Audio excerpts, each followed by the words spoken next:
The couple got engaged. They decided to hold their wedding less than 3 months later.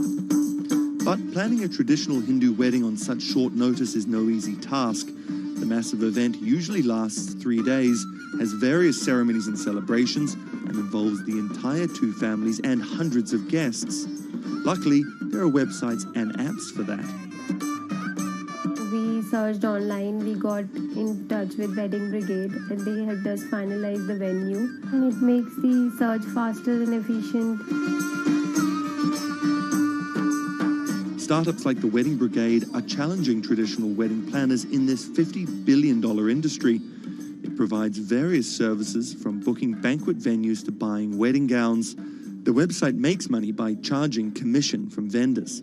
People don't want to be limited to what is available around them. They want to know the entire range of options available before making a decision.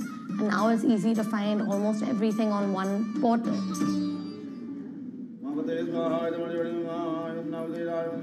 Anshu and Sumit are officially married in a ritual that has gone on for thousands of years, but their love started in a very new way.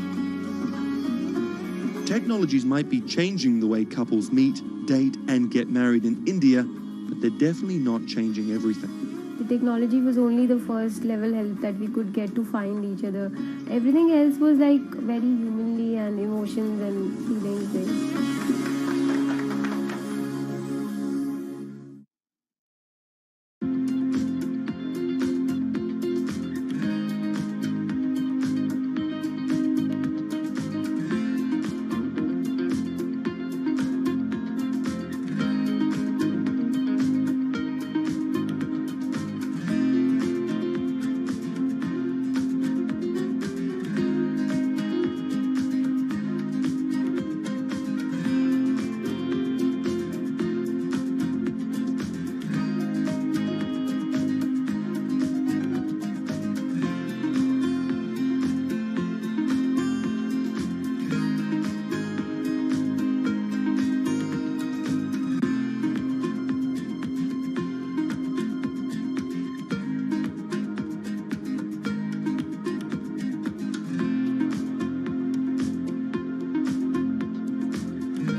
Massachusetts Senator Elizabeth Warren has become a symbol of everything the Republican Party stands against. Everyone gets a right to basic health care. We need strong oversight of these banks. A legal scholar and a consumer advocate turned politician, Warren has branded herself as a champion of the working class and made a career out of standing up to big business. While rumors of a 2020 presidency bid remain just that, I'm not running for president. her Senate seat is up for re-election in 2018, and Republicans are already pumping millions into super PACs to defeat her. This is the story of how a law professor and politician came to be seen as the biggest threat to Republican values and the greatest hope for progressive America. Elizabeth Warren was born Elizabeth Ann Herron, the youngest of three siblings, on June 22, 1949 in Oklahoma City to middle-class parents. After waiting tables to help her family pay the bills, Warren became a star on the high school debate team. She landed a scholarship to George Washington University at the age of 16, but 2 years later dropped out to marry her high school sweetheart, Jim Warren. By 1980, Warren was a mother of two, divorced and remarried, had earned a bachelor's degree from the University of Houston, a juris degree from Rutgers, and practicing law in New Jersey. Warren then went on to become an influential law professor, teaching, lecturing, and publishing highly cited work on bankruptcy and commercial law at 7 universities around the country, eventually settling at Harvard Law School. But Warren wasn't always a liberal lion. Elizabeth Warren used to be a Republican, actually. That's Stephen Dennis. I'm a Senate reporter for Bloomberg. Around the time that Elizabeth Warren switched parties, she became a fierce opponent of a Republican drive to make it much harder to file for bankruptcy. She fought that for a decade. It ended up passing anyways. While her efforts ultimately failed, her warning calls were heard in 2008.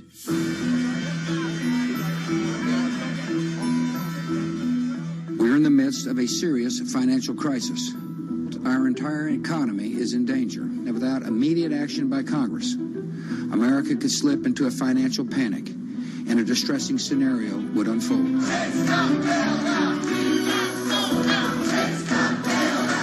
Professor Warren was tapped to help with oversight in the government bailout. She would excoriate bankers and their bonuses and their practices. Why should the U.S. taxpayer alone carry Citi? She proposed a series of tough regulations, which became the basis for much of the Dodd-Frank financial law that we have today. That sort of catapulted her to national stardom, particularly among the progressive left.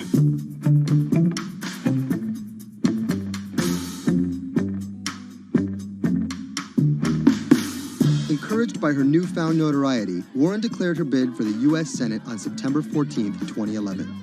During the race, her opponent Scott Brown tried to derail Warren by accusing her of falsely claiming Native American heritage, a controversy that earned her the nickname Pocahontas. Nevertheless, she was victorious and won the Senate seat by a comfortable margin. She used her new tenure to challenge everyone, from banking regulators and Treasury officials to members of Wall Street and Congress. I'm really concerned that too big to fail has become too big for trial. We need tough new laws to hold corporate executives personally accountable. No one should be above the law. She called for Wells Fargo CEO John Stump to resign for fraud, introduced the Bank on Student Loans Fairness Act, and reintroduced the 21st Century Glass-Steagall Act. In 2016, after staying silent during the Democratic primary battle, Warren finally endorsed Hillary Clinton and had some harsh words for candidate Trump. Donald Trump is a loud, nasty, thin-skinned fraud who has never risked anything for anyone, and that is just one of the many reasons he will never be president of the United States. But she was wrong. The forgotten men and women of our country will be forgotten no longer. Warren wasted no time resisting Trump's agenda. Have you ever managed or overseen a $1 trillion loan program? I have not. How about a $1 billion loan program? I have not. Okay. In the Donald Trump era, Elizabeth Warren has been playing defense and trying to prevent Donald Trump and his cabinet appointees from rolling back protections that she helped enact. Warren actually found herself rebuked by Mitch McConnell for reading a letter by Coretta Scott King about Jeff Sessions' record on racism during his confirmation. She was warned. She was given an explanation. Nevertheless, she persisted. that moment became something that's on T-shirts, bumper stickers, slogans, and that really galvanized a lot of support for her. It's been very hard for Republicans to get much of anything done this year, and that's at least in part to this resistance movement that Elizabeth Warren has helped champion. We are here to fight back. Enough of Elizabeth Warren. Like you, Millions of dollars are being funneled to defeat Warren in the midterm elections in 2018. But it's the rumors of a 2020 presidential bid that has further prompted powerful donors to fund her opposition, often using the same playbook of constant and ruthless ad campaigns that many believe helped Trump win in 2016. It's anyone's guess if she will endure what Hillary could not. You know, the question for Elizabeth Warren is whether she can go from being a liberal firebrand to somebody who can regularly get 60 votes for initiatives in the Senate and 218 in the House and drive an agenda, and whether she can bring together coalitions for political victories. That's the challenge, and we'll see what happens.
Sadiq Khan, the mayor of London, has made some powerful opponents. He doesn't know me, never met me, doesn't know what I'm all about. I think they're very rude statements, and frankly, tell him I will remember those statements. My message to Donald Trump and his team is that, your views of Islam are ignorant.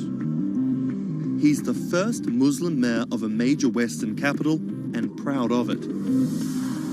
This is how Sadiq Khan went from the son of Pakistani immigrants to a lawyer, lawmaker, and now the mayor of London.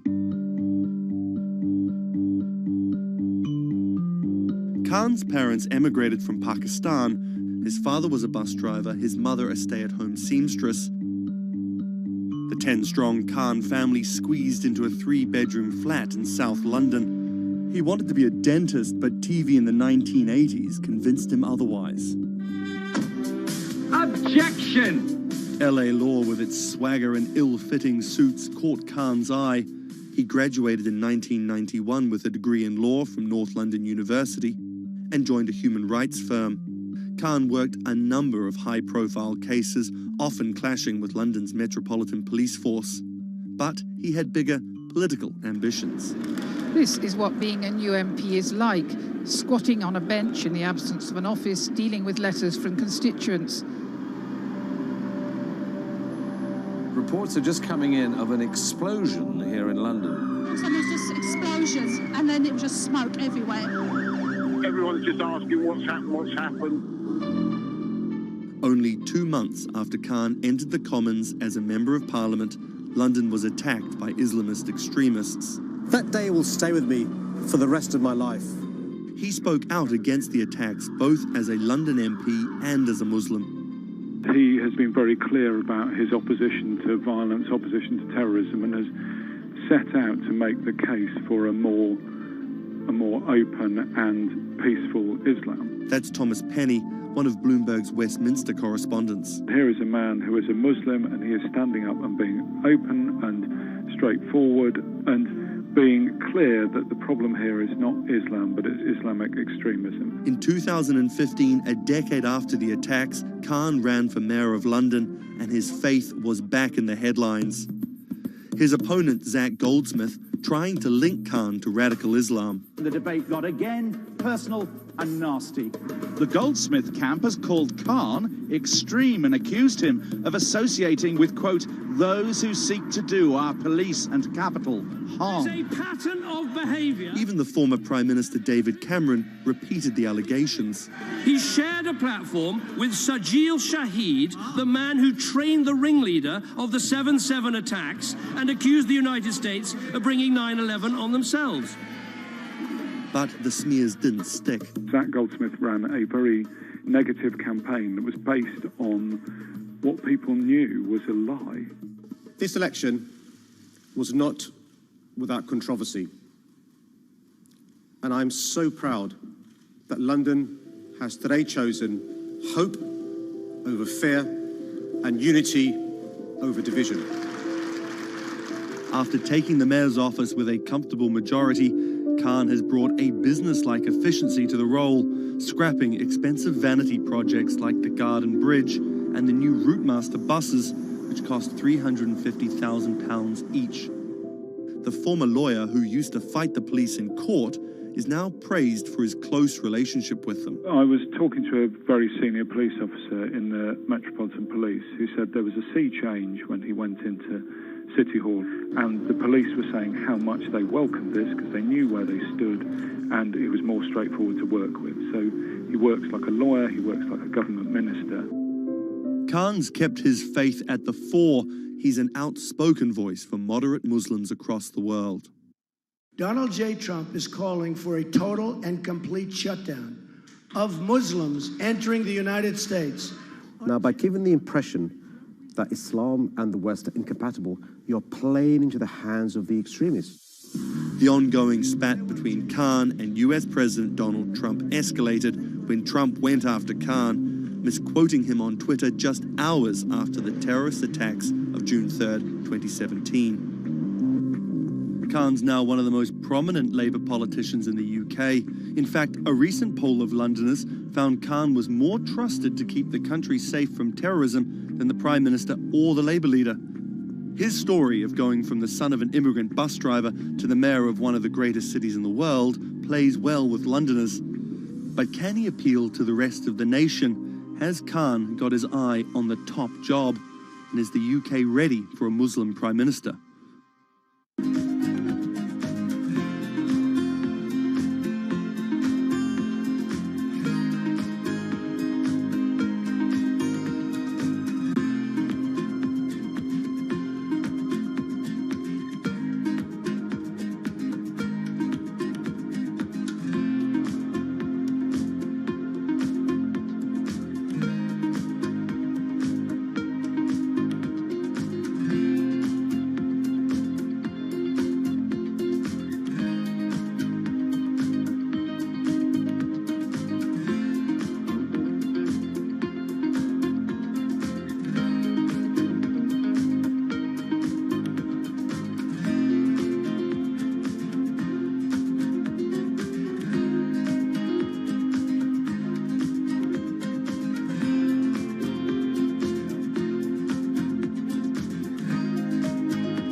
What does it take to change the world? A big army? A cure to a pandemic? A revolution? All of these take either a lot of people, thousands of hours, or massive amounts of space. But for Julian Assange, all he needs is one room, an internet connection, and the world will listen. Assange is located here, and more specifically, right here.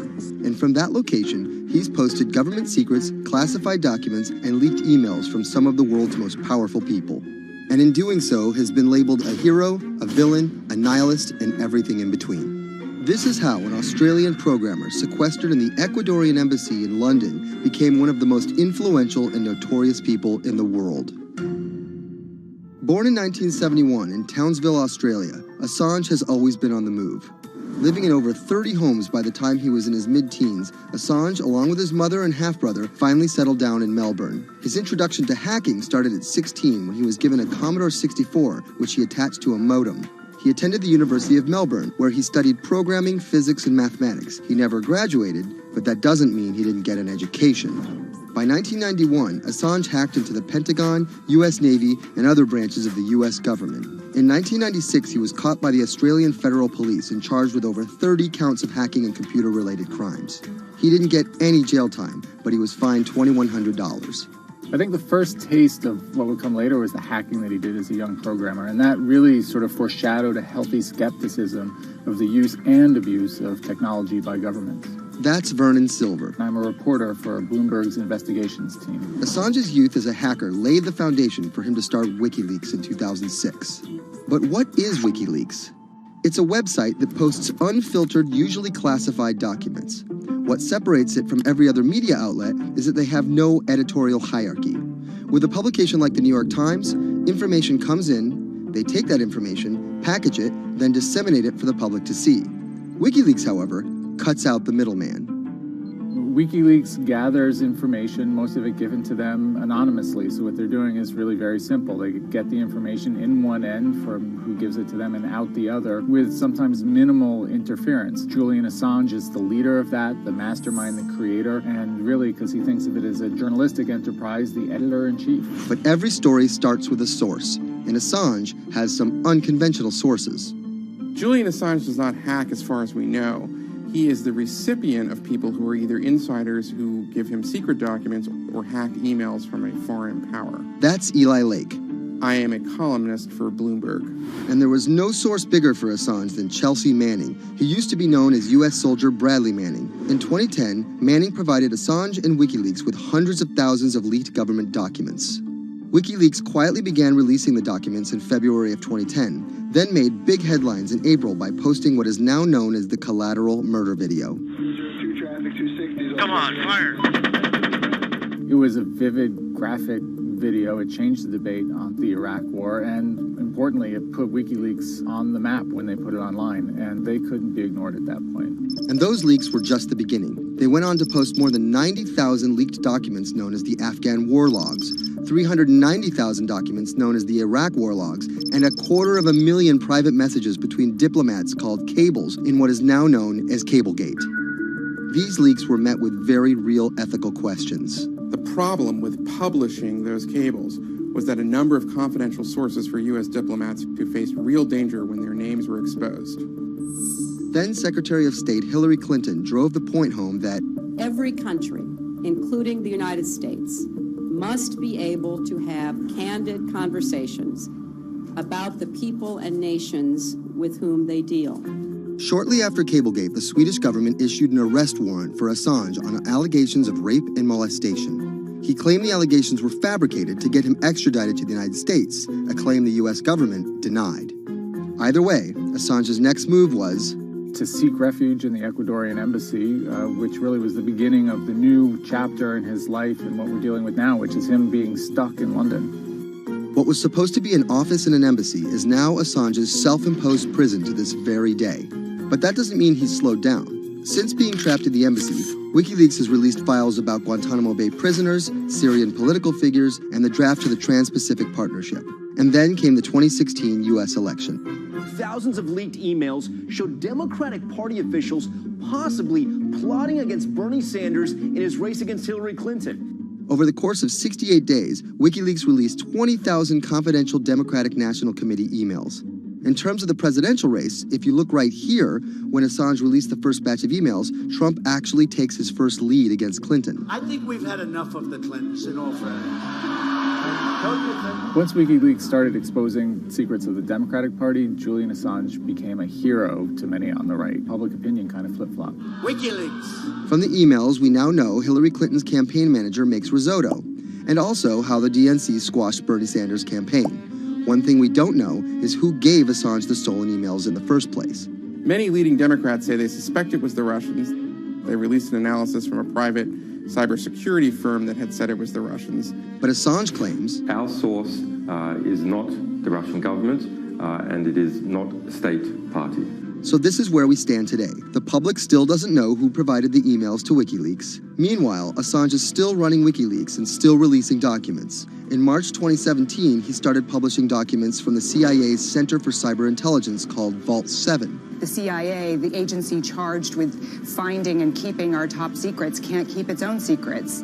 As long as Assange has a connection to the world, no government secret will be too far from exposure. Julian Assange is still in the embassy. Maybe he'll leave, maybe he won't. Kind of regardless, his work has been done.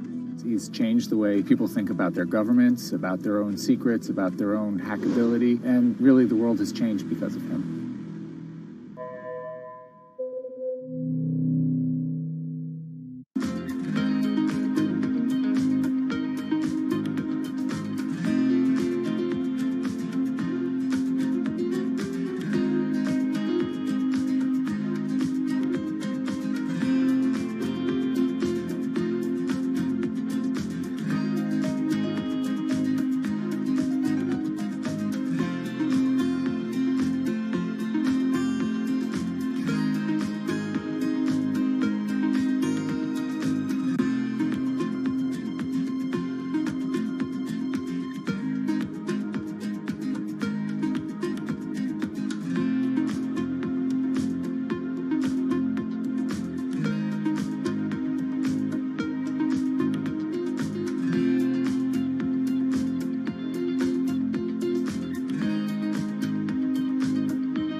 it debuted, the 4G wireless we have today allowed people for the first time to hit the road and explore unknown places with only a smartphone for directions. When 5G arrives, it could enable driverless cars to take us there as well. 5G stands for 5th generation mobile networks or wireless systems. It's insanely fast and can accommodate a lot more connected devices. But the reason it's being called revolutionary is because 5G will allow connected devices to speak to each other as well as people. Right now we're living in a world where really it's a one-way experience. That's Bloomberg tech reporter Ian King. The network talks to your phone, you look at your phone and access data, then you send something back to the network. What we're being told about 5G is that really for the first time we're going to see machines communicating with each other over mobile networks in a meaningful way. 5G could end up being 100 times faster than what we have now, with speeds that could reach 20 gigabits per second. In plain English, that means downloading a full-length HD movie in seconds. 5G will also increase total bandwidth, which we will need in order to accommodate the growing Internet of Things. We're talking about the class of devices like internet-connected refrigerators, thermostats, dog collars, but 5G will enable many, many more. Things like your utility network, factories, where machines are just sat there not connected at all. Suddenly they're all going to be connected. Suddenly we're going to be able to have real-time monitoring. Other things like cars, like utility poles, like your light, the light poles. But perhaps the biggest advance will be a huge reduction in communication lag time, known as latency. A network of driverless cars will need the speed of 5G to ping each other multiple times per second to avoid collisions. Near instantaneous data transfers could allow doctors to perform surgery remotely with a robotic scalpel. So how will all this work? First, you need to improve network density. And that's just a fancy word for saying you put more towers out there. What we're being told is that's not actually the case with 5G. The idea is 5G will not only use the existing mobile spectrum, but also tap into higher frequencies called millimeter waves. Millimeter waves can carry more data, but only travel short distances. This may mean you'll see a lot more of these base stations around town. And the new towers may have as many as 100 antenna ports, compared to about a dozen on 4G cell towers. So when will we get 5G? Getting 5G ready is expected to cost providers $275 billion over 7 years in the US alone. Look for the first 5G service to pop up in big cities sometime in 2019.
People think of Vladimir Putin, they think of capital P, power. And that's exactly the impression he creates. Whether it's physical power, firing different weapons, riding in various James Bond-esque modes of transportation, or tossing hapless opponents in judo. Or political power, ruling his own country with an iron fist, crushing his political opposition, or, most recently, being accused of meddling in foreign elections for his own benefit. This is how Vladimir Putin went from a poor, tough kid in Leningrad to a KGB spy to the very symbol of modern Russia. Vladimir Vladimirovich Putin was born in 1952 in Leningrad, which is now St. Petersburg. His father was a factory foreman and his mother a homemaker. It is widely said that Putin's public-facing tough guy persona can be traced back to him getting into fights when he was younger, which paved the way for him to take up judo. After getting a law degree from Leningrad State University, Putin joined the KGB Foreign Intelligence Service.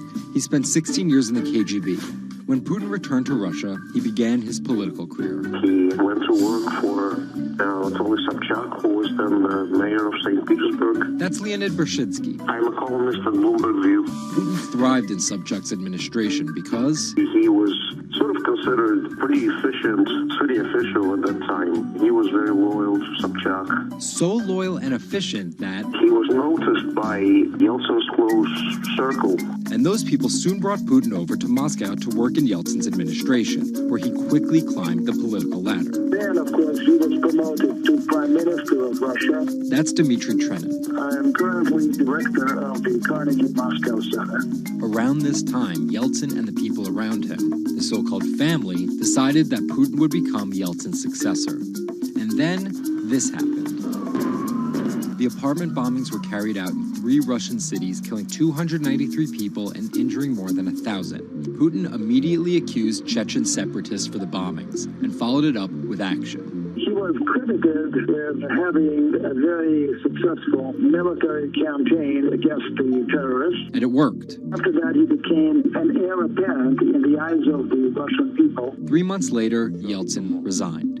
And on his way out, a famous exchange. He was getting into the car in the Kremlin, and the last words that he addressed to Putin before getting into his car was, "Take good care of Russia." So Putin took over as president, and 3 months after that, won his first election. But just because Putin won the presidency, that didn't mean he had all the power. This is Michael McFaul. I was U.S. ambassador from 2012 to 2014. In the 1990s, there was a fire sale of all the things worth owning in Russia, and certain people, the oligarchs, did better than others in that fire sale, sometimes called privatization, and those people tended to be well connected with the Yeltsin regime, and they weren't Putin's friends. But they probably miscalculated, thinking that they could easily find a way to influence him. It became impossible almost from the start. From that very moment, there was warfare between him and the oligarchs. That's when Putin gave the oligarchs a choice.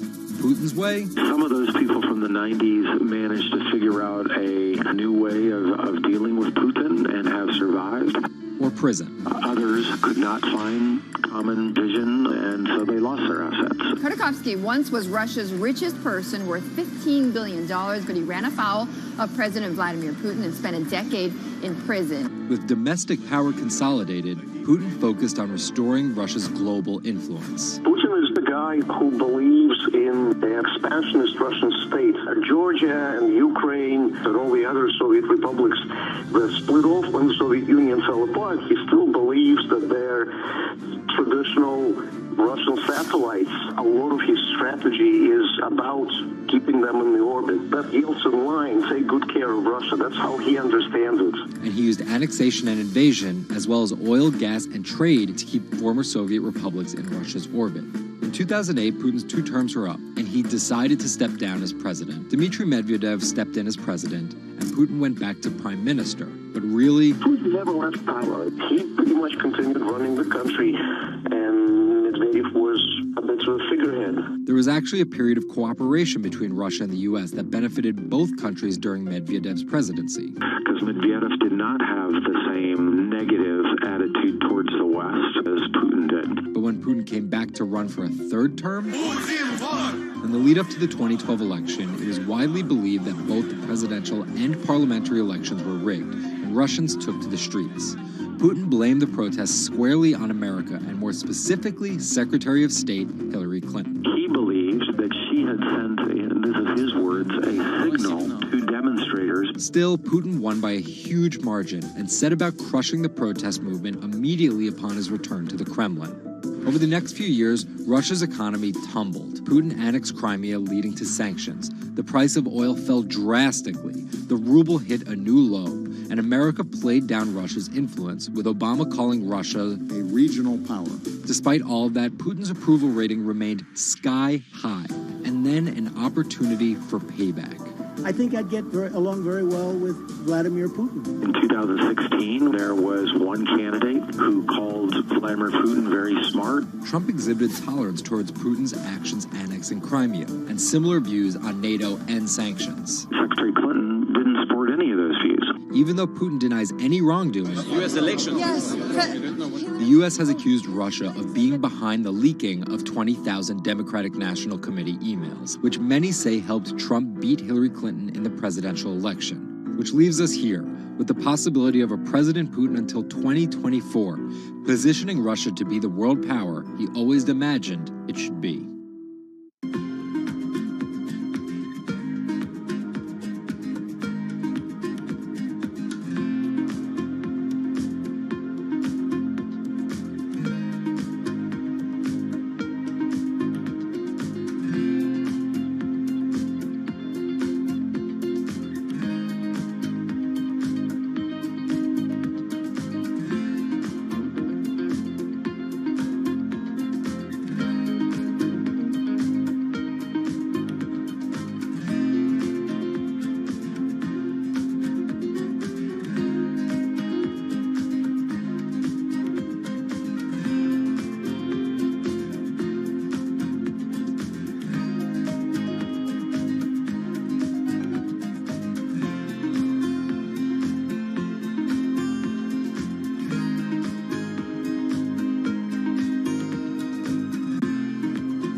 Jack Ma is Asia's richest man and most recognizable business tycoon. He's the chairman of Alibaba, China's e-commerce giant and one of the 10 largest companies in the world.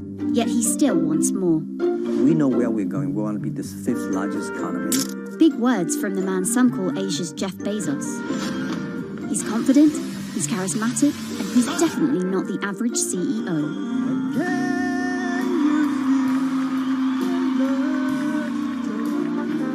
This is how a poor school teacher went from the classroom to being one of the most influential multi-billionaires in the world.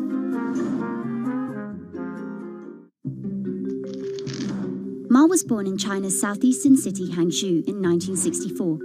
His parents were traditional musician storytellers. As a teenager, he started to learn English from foreign tourists after China opened up in the late 1970s. And then for 9 years, Jack Ma hung around outside the Hangzhou Hotel, which is now called the Shangri-La. He would get up at 5 a.m. to talk to travelers. That's Bloomberg technology reporter Lulu Chen. And I cover China Internet for Bloomberg. Ma failed China's National University entrance exam twice before being admitted to local teachers' college. He graduated in 1988. He applied for 30 jobs and got rejected, including from the fast food giant KFC. When KFC came to China, come to I say, 24 people went for the job. 24 only 3 people accepted. I was the only guy. Then Ma got a job at a local university and taught English there for about 5 years, earning just $15 a month. On the side, he started a translation company with several friends. During a company trip to the US in 1995, Ma had his first encounter with the internet at a friend's place in Seattle. I searched the first word, beer. I don't know why, because it's easy to spell, baby. And I see beers from Germany, beers from USA, beers from Japan, but there's no beer from China. So he searched for the word China instead and still couldn't find anything. And that got him thinking. He wanted to build something that would put China on the world's map. He started China Pages, a Yellow Pages-like website, but it didn't take off. Then Ma joined a government agency in Beijing to help set up a website. By 1999, the internet stock boom had gripped Wall Street, and back in his Hangzhou apartment, Ma decided to try again. With his wife and a group of friends, Ma raised $80,000 and set up Alibaba, a site that allowed businesses to sell stuff to each other. 人家美国人强就强它的硬件，强就强它的系统建设，这方面确实比你高。但是玩信息玩软了，中国人的脑袋绝不比你长。我们在座的所有人的脑袋绝不比你长。By 2000, Alibaba had raised $25 million from investors, including Goldman Sachs and SoftBank. He had no business plan and zero revenue, but his eyes was very strong eyes. In 2003, Alibaba started Taobao, a platform for individual sellers to trade with each other, and publicly declared war against eBay, who had started to make a foray into China. Jack Ma has this famous saying that Alibaba is a crocodile in the Yangtze River, whereas eBay is a shark in the ocean. And if they fight eBay in the ocean, then they'll lose. But if they fight them in the Yangtze River, then they have a home base advantage. In 2007, just 1 year after it forced eBay out of China, Alibaba debuted its business-facing division on the Hong Kong Stock Exchange. But it delisted 5 years later as its performance sagged. But in 2014, Alibaba raised $25 billion in the world's biggest IPO in New York. Everybody should have a dream. What if that dream comes true? After achieving dominance in the business of e-commerce in China, Alibaba has been building an internet empire worth $472 billion, with businesses in cloud computing, online video streaming, movie production, healthcare, sports, retail, and even news media. Alibaba buying into South China Morning Post really raised eyebrows. This is the largest English newspaper in Hong Kong, and it shows that Jack Ma's ambitions weren't limited to e-commerce. He wanted to influence not just Chinese users, but also overseas users as well. The US has criticized Alibaba for allowing companies to sell counterfeit and poorly made goods, but in China, it enjoys the favor of China's government. It's part of Ma's company philosophy. In love with the government, but don't marry with them. Jack Ma is an extremely fortunate man for jumping on the internet sector so early. Note that this is a person who has no coding skills at all. He's a natural showman and a gifted public speaker and really able to convince others to believe in his vision. Ma's vision of growing Alibaba to be the world's 5th largest economy faces strong competition at home and abroad. It will require more than just naked ambition and charisma, but Ma is great at getting himself in the right place at the right time. So far, it's served him well.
Peter Thiel is a walking contradiction.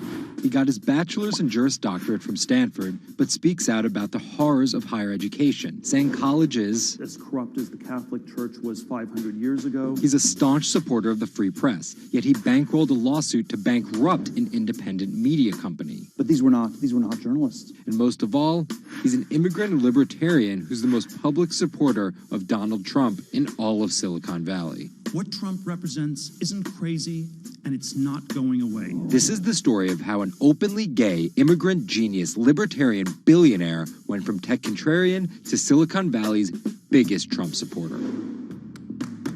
Peter Thiel was born on October 11, 1967 in Frankfurt, West Germany, to Suzanne and Klaus Thiel. Peter's family emigrated to Cleveland, Ohio when he was 1. An Ayn Rand devotee during his youth, Thiel attended Stanford University majoring in philosophy. His Stanford experience shaped a really big part of who he decided to surround himself with. That's Lizette Chapman. And I cover technology and venture capital here at Bloomberg. He and his Stanford friends made their first big splash in tech with PayPal. After selling to eBay for $1.5 billion, they would become known as the PayPal Mafia for each incredible success after PayPal. For Thiel, that began with an early, modest $500,000 investment in Facebook. And in VC speak, early means big risk, but also big reward. He turned that initial $500,000 investment into more than $1 billion in cash. But Thiel was just getting started with Facebook, and he went on to make a whole bunch of wildly successful investments. From SpaceX to Airbnb to one of the largest, most powerful companies in the United States, if not the world, and of course that's Palantir. The incredibly controversial secretive data mining startup he founded with his colleagues from PayPal. It connects data silos and then allows non-technical people to search that information for patterns. Data like financial information, feeds from video cameras, biometric details, passport information, flight manifest. Palantir doesn't talk much about how they collect this data, who has access to it, or what they do with it. But they have contracts with the Department of Homeland Security and the CIA and the Department of Justice and the Securities and Exchange Commission and several other federal agencies. It's the richest company you've never heard of, valued at $20 billion. But there are plenty of obscenely wealthy people in Silicon Valley. What makes him different... He's a complex ball of multiple contradictions. Take college, for example. Even though college was extremely important for Thiel, there's something called the Thiel Fellowship. In exchange for dropping out and a promise not to pursue college, Thiel would give them $100,000 each. You basically tell people that if you get a diploma, you're saved. Otherwise you go to hell. You go to Yale or you go to jail. Also, his relationship with the press. Here's another contradiction. He's donated to free press initiatives, including the Committee to Protect Journalists. But he also secretly spent tens of millions of dollars bankrolling a lawsuit filed by Hulk Hogan over the publication of a sex tape and bankrupting the independently run Gawker Media. Why did he do this? Because in 2007, one of Gawker Media's blogs, ValueAg, outed him as gay. And with the lawsuit, he found an opportunity to get back at them by funding the lawsuit that Hulk Hogan was able to bring then, but he wouldn't have been able to do that without Thiel's money. And finally, Thiel's biggest contradiction, his endorsement of Donald Trump. When he was asked about his support for Trump, he was surprised at the outrage that came with it from many of his colleagues in Silicon Valley. He didn't want more of the establishment. No matter how crazy this election seems, it is less crazy than the condition of our country. After briefly supporting Carly Fiorina in the primaries, Thiel pivoted to Trump, donating $1.25 million to Trump and his associated super PACs in October 2016. And he didn't just help Trump financially. He gave a full-throated keynote speech supporting Trump at the Republican National Convention. I'm not a politician, but neither is Donald Trump. He is a builder, and it's time to rebuild America. And when Trump was finally elected, Thiel was given the reins to an enormous amount of power. And I want to thank you, man. You have a very special guy. He was named the transitional advisor.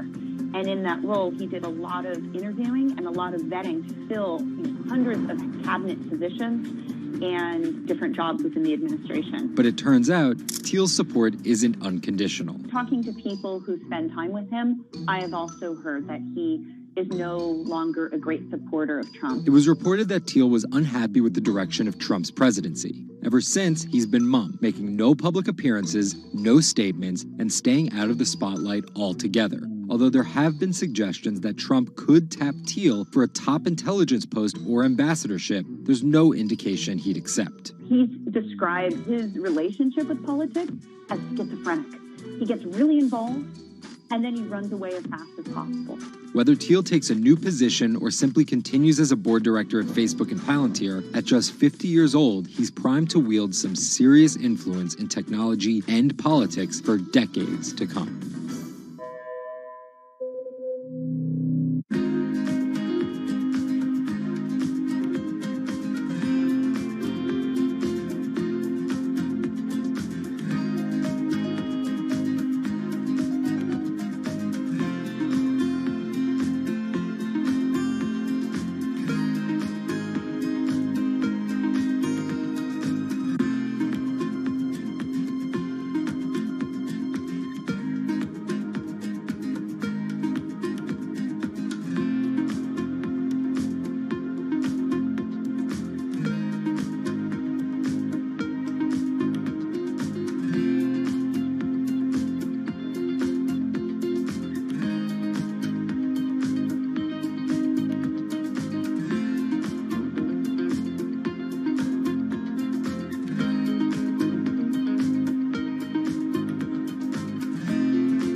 Two 2016 was again the hottest year on record, and the previous 17 years have seen our 16 most scorching.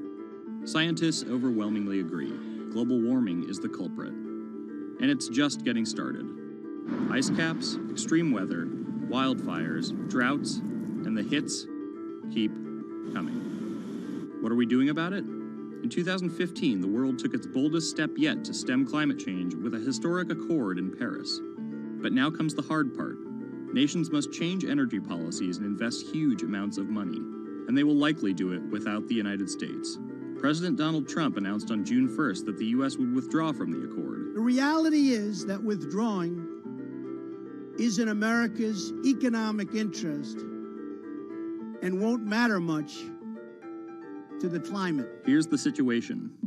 Decades in the making, the Paris Agreement united the U.S., China, and more than 190 other nations in a push to limit fossil fuel pollution. The UN-sponsored plan secured pledges to cut greenhouse gases, the emissions that trap heat in the Earth's atmosphere, in an effort to avoid the rising seas and other environmental disasters that climate models predict. But even if all pledges are met, the globe is expected to warm by as much as 3.4 degrees Celsius this century, more than the UN target of well below 2 degrees. Meeting the Paris Agreement means that governments will have to offer more incentives for clean energy, scale back support for fossil fuels, make emissions more costly, and reduce deforestation. It's estimated that the deal will require $13.5 trillion of spending through 2030. Here's the argument. Unlike past climate pacts such as the Kyoto Protocol, each country set its own Paris targets and then promised to revisit and improve them. The U.S. was primed to play a lead role in climate change, but Trump's energy independence executive order reverses Obama-era rules and directives put in place to combat climate change, and expands production of coal, the dirtiest fossil fuel. The resulting policies threaten the global fight against climate change. Without the U.S. commitment to emissions reduction, other countries may join it in abandoning the Paris Agreement. This could make it almost impossible and even more expensive down the line to stop climate change. Optimists argue that the shift to a lower carbon future is already underway. Businesses, cities, and U.S. states, such as California, are already investing in wind and solar and taking other steps to make it work. I've actually been called an environmentalist, if you can believe that.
There's an inherent attraction to light and being human.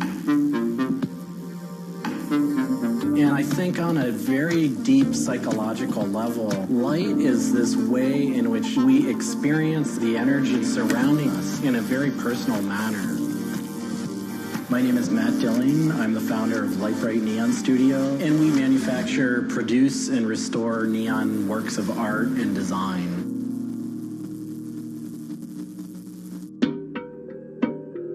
origins of the creative content of a lot of the work at Lightbright comes from a variety of sources. Sometimes people come with a napkin sketch. Some people come with an Adobe Illustrator file. And we have a whole design team who then we kind of work together to help create layouts of what it might look like.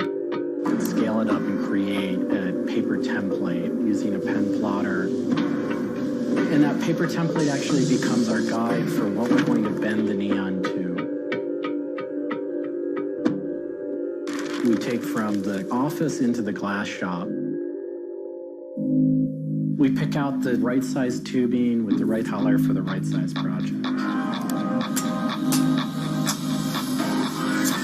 From there, we heat up the glass tubing. The torches heat the glass well in excess of 1,000 degrees in order for it to get into its molten state.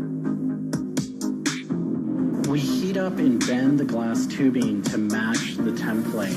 One of our chandeliers has over 100 different bends in it. So each one of those bends has to be marked for a heated up bend. We also have to allow the glass to cool between the bends so that the next area can be worked on and heated up in its own unique fashion. It turns into spaghetti, and then we have to make sure that that spaghetti lines back up and cools to the template. We use a blow hose to connect our mouth to the tube, create a volume that's closed, and we can control the pressure in there with our mouth. There's just a variety of challenges that come up inherently in working with glass. Glass can crack due to stress, and sometimes you'll just have a batch that all it wants to do when it gets near a torch is crack.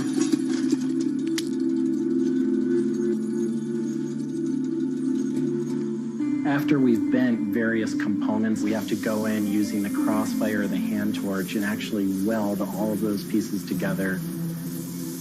The last step on that is then to weld on electrodes onto either end. Each one of those steps is very, very specific. I draw inspiration from so many different experiences. It's hard to come up with one thing that's particular, but one of the ways that I really am able to connect with the creative is to float. Floating is a similar experience to meditation, to psychedelics. Going into a blackened room and laying out in a body of water and salt that's heated to your body temperature, and it allows for all sort of external stimulation to fall away. And your internal world really begins to bubble up and manifest. You really get to experience a different relationship to your mind.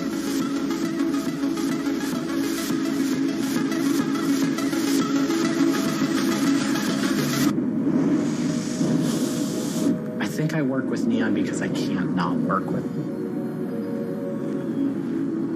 It's so challenging and so rewarding. And those things are so intertwined that there's no way of separating it out. I've learned so much and continue to learn so much by working with it. I find so much inspiration in working with it, and I just continue to experience new and different things through the medium. It's that close to me at this point.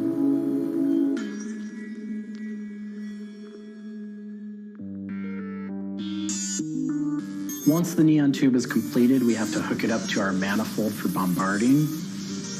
The manifold is opened, a vacuum is drawn. We check the tube for leaks with our Tesla coil. We close the tube back off, and we heat it up using a very large and powerful transformer. As the tube is heated up, it releases anything that's not inert inside the tube, and we evacuate that out. We introduce the gas into it, and we seal the tube off, sealing into that tube whatever gas we introduced into it. I think my favorite part of making a neon light is when I see it lit up for the first time. Different gases, when electrified, emit different wavelengths of light. Neon gas is this very bright orange, fiery red color. Argon gas creates a very intense blue, but that light output that is produced can then be expressed in a different wavelength by coating the inside of the tubes with a phosphor coating that takes that one wavelength of light and emits at different wavelengths. bring it over to the aging table, where we hook it up to an age-in transformer and allow it to settle, age the gas in that we've introduced to it. There's always a stray particle of something left inside the tube. But that time that the oxide coating can act to scrub whatever is left inside the tube while things are getting settled into place.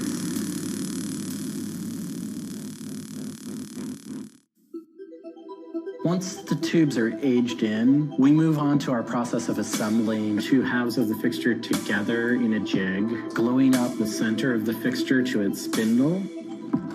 Once the adhesive dried, we would connect the wires from the fixture together into a transformer, and we turn on power and it lights up.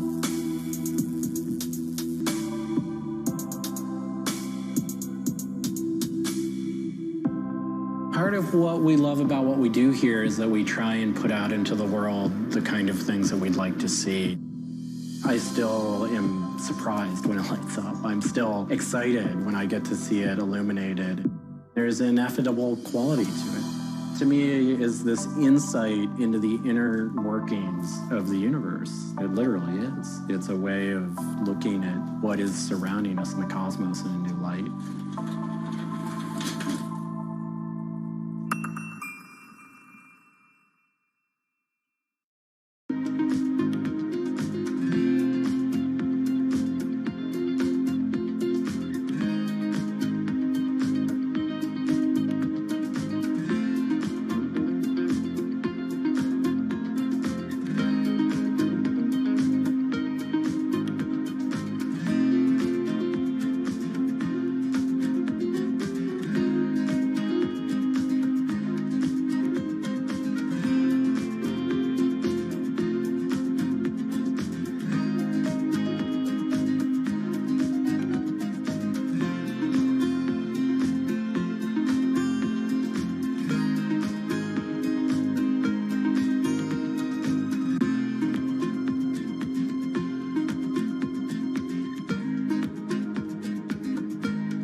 a bit like an addiction. You've got to make something. You have to do something. It's borderline obsession. And every bike we build is my favourite bike at the time, and as soon as it's done, I want to build another one.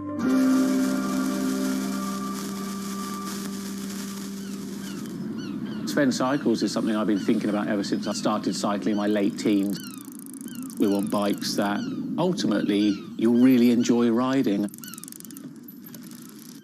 There's never a bike that's the same. There's always a slight change. And as we build them individually as well, they have the marks of a bike that's built by hand.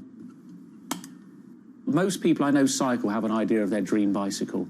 And it may be an evolving idea you've had in your head. And we've worked with a lot of people that have come to us with sketches and scrapbooks. It's really, really nice to build something that's just one-off and unique. I think a lot of people see a bicycle as two wheels and a frame in the middle. There are a lot of subtle changes and nuances in design which can change the riding characteristics quite dramatically. I'm a really big fan of modernist architecture, and the simplicity of a modernist building is really hard to achieve. And with some of our bikes, they may look very simple, but I think people should not underestimate the time and effort that goes into designing a product. Tubing is key to a bike's feel and ride. Reynolds tubing has been in my life ever since I can remember. Growing up, I could never afford a frame manufactured with their tubing. We can now put a badge on our bike saying manufactured at Reynolds, which is a sort of thing as a kid I just wouldn't have believed was going to happen.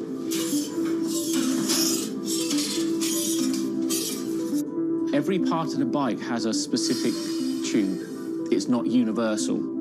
The first thing we do is get the tubes out, check they're correct, check the wall thicknesses, sand the edges, make sure it's all really clean, because if it's not clean, the tubes won't join together correctly.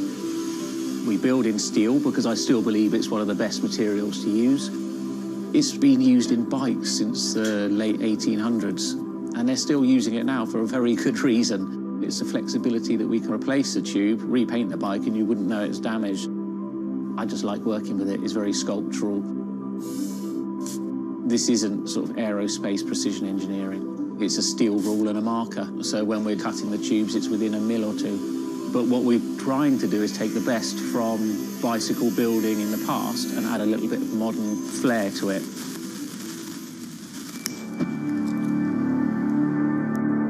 There's various techniques for building bicycles. We do a thing called fillet brazing, where you connect a pipe together. We use a bronze rod and a flame. We heat the tubes up to the same temperature and we fill the joint with bronze. And it gives a very, very sort of fluid, lovely, sort of quite sculptural feel.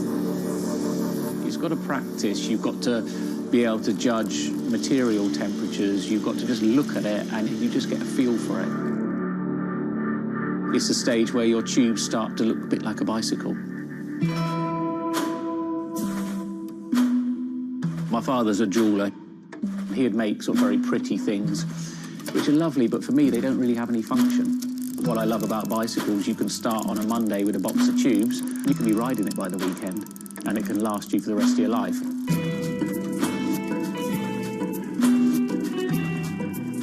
Outside of the frame and forks, the other most important part is the wheels and tyres.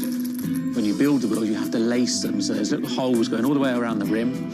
You poke the spoke through. We do build all our wheels by hand here because a machine can't get 30 years worth of wheel building experience. Colour is very, very personal. With any of our bikes, you can have them painted whatever colour you want.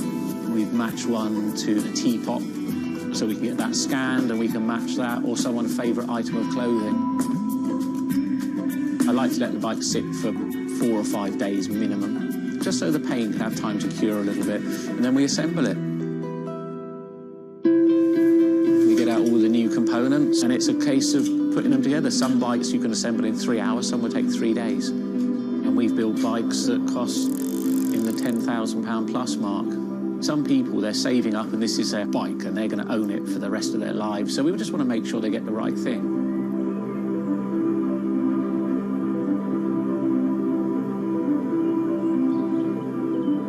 I think the bike for me was the first time I had some freedom. So as soon as I had one, I was off. A lot of people still get that thrill as when they were a kid blasting down a hill, wind going through their hair. It's fun. Everyone has their favourite jacket or something that just makes them feel good. If you've got a bike that fits well, you actually feel part of it. Building bicycles as a creative outlet is fantastic. It's not something you do because you're going to get a big paycheck at the end of the day. You do it something you have a passion for it.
If you ever saw a wooden surfboard, it was probably hanging in somebody's house or underneath the deck. But kind of in the last 10 or 15 years, wood has made a big comeback. They surf wonderfully. It's beautiful and it feels great to be on one of them.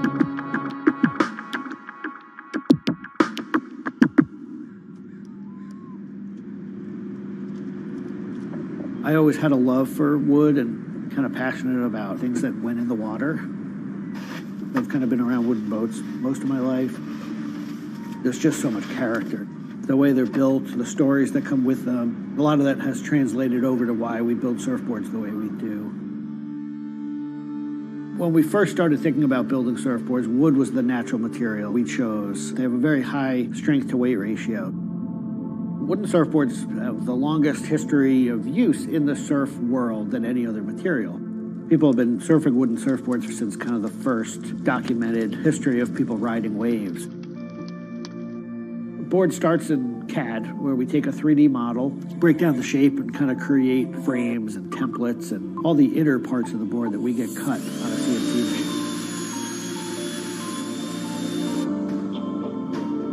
We take those frames and we just pop them out, assemble the frame into kind of a skeleton.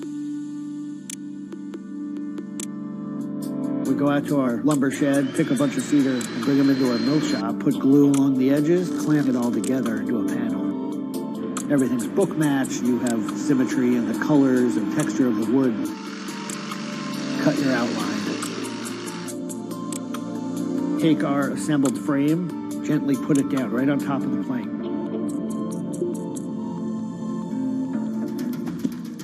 Once that foundation is started, you're basically building up the three-dimensional shape, the outside part of the board, using lots of strips that kind of interlock and fit together. Every piece of wood is going to be different, and it's all going to react differently.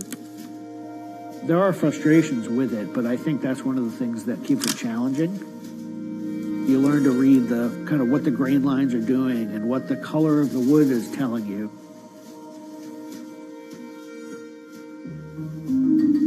Once those rails are cleaned up, we put our top planks on. It's a little bit like putting a lid on a box. It's like, this is it. Whatever's inside that board is staying inside that board. And by tensioning some rope, you can clamp the two together. It's like a time capsule.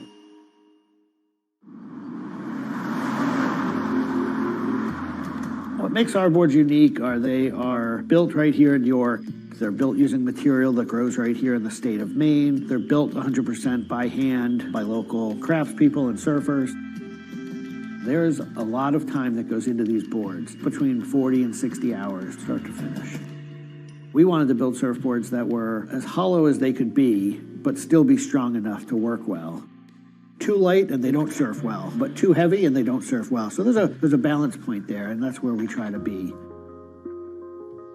Taking the board off the rocker table once the top has gone on, that is by far one of my top favorite parts. It's just you and a shaping stand, a board, and a hand plane. Everything else is out of your view. It's simple, it's pleasurable, it's quiet. You can be with your thoughts and you can just kind of be present.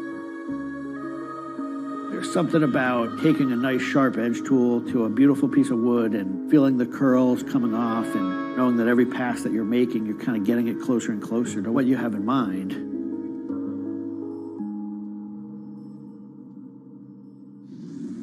Once we've shaped it down and the board's looking like it's supposed to look like, it's time for it to go into the glassing room. 4-ounce fiberglass, laying it over the board, draping it over the edges, cutting it, applying epoxy, and on the board. Once both sides are lamb coated, it's time to put in the hardware. Drill and router and install the fin box. And on the other side, we drill and put in the leash plug and a vent. There's a lot of air just naturally inside the board, and that air wants to expand and contract with temperature changes. And that vent has a little piece of Gore-Tex fabric in it, and it allows air to kind of breathe both ways, but it doesn't allow water to get in. Once all that hardware is put in, it goes back into the glassing room. We brush a nice, beautiful, thick coat of epoxy over the whole surface, and that we call a gloss coat. That's supposed to look beautiful and glossy and shiny and flawless. You get to see that board come to life. Whatever the colors in the wood, they really come out. It just makes it look like candy. You just want to touch it and run your hands down it, and it's just kind of the icing on the cake.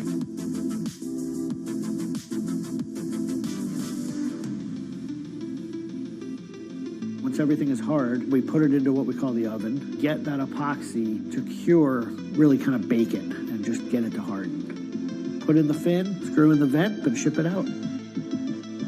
We just love the idea of building something that's sustainable and long-lasting and made by hand. Kind of gives you a deeper connection to the product over something you might buy on a shelf.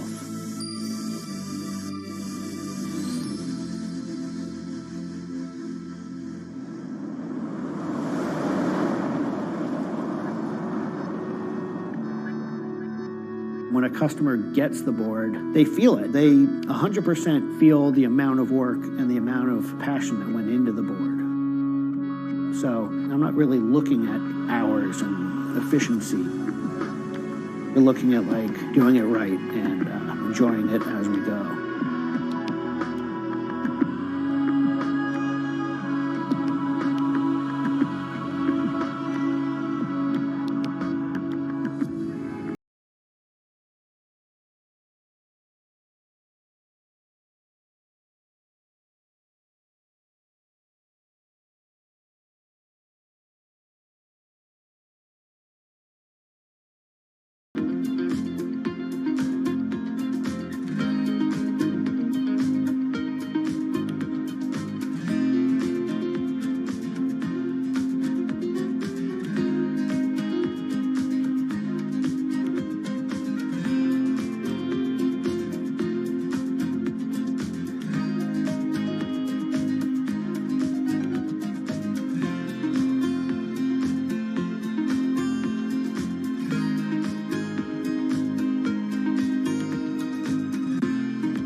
Ma Baoli, better known as Gang La, is one of the 4 Grand Marshals leading New York's Pride Parade this year. But in the country he comes from, being gay is still a social taboo. The CEO of a Beijing-based internet company is on a mission to improve the lives of millions of gay men in China. 对于每一个 LGBT 人群来说，即使这个国家不允许你跟同性爱人结婚，但是你仍然要勇敢地去选择你自己的生活，你仍然应该拥有幸福生活的权利。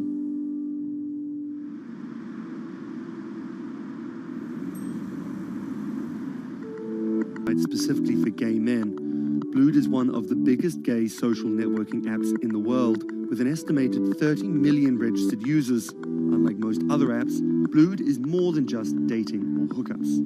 大家可以在我们这个软件里面找他自己的情感，然后可以阅读相关的内容，然后可以进行一些娱乐，比如玩游戏啊，比如看直播啊等等。Back in 2000, when Ma studied at a police school in northern China, he realized he didn't feel like everyone else. 因为他们都找女朋友，然后谈恋爱，但是我对长得好看的同性的男生，我反而觉得对我更有吸引力。所以那个时候我就到互联网上去找这样的一些资料，然后希望能够告诉我自己我到底是谁。互联网上所有的信息都是负面的，都是错的，就是说同性恋要电击疗法，要被治疗，然后要吃药等等。After visiting some foreign websites with different attitudes to homosexuality, Ma created his own site for a Chinese audience, encouraging people that 他们也是正常的，他们不用自卑，然后也不用自杀。Even though attitudes towards homosexuals are slowly changing in China, it's still a social stigma. The virtual world of Blued, where members can be open about their sexuality, is for most a striking contrast to their real lives. This is live streaming, a function added to Blued in late 2015, right as the internet craze was starting to take off in China. Many self-made stars like Jin make decent amounts of money by receiving audiences' virtual currencies and gifts. 我们不是彼此的初恋，初恋这种事儿多不靠谱啊。For Kyle and Klaus, a couple who have come out, live streaming on Blued means something different. 其实我经常会收到很多粉丝的一些互动的留言，就是类似就是说你们让我们看到了同志情侣之间的一些希望啊，我看到这样的留言我是很欣慰。The government's rules for acceptable content online may shift quickly in China, with LGBT material in a grey area. Many companies feel the chill of the recent internet crackdown, but Blue City still runs as usual. Ma has won the Chinese government's trust by helping with HIV prevention among gay men. A third of the company's staff are dedicated to screening pornographic and politically sensitive content. 我不太多的愿意去对抗，我更多的愿意去对话，去改变他们的想法。我觉得这个可能在中国来说是更有效的。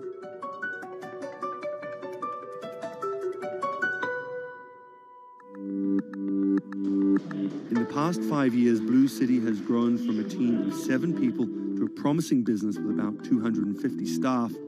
Ma said the company earned over $15 million last year, mainly through advertising and selling virtual currencies to live streaming audiences.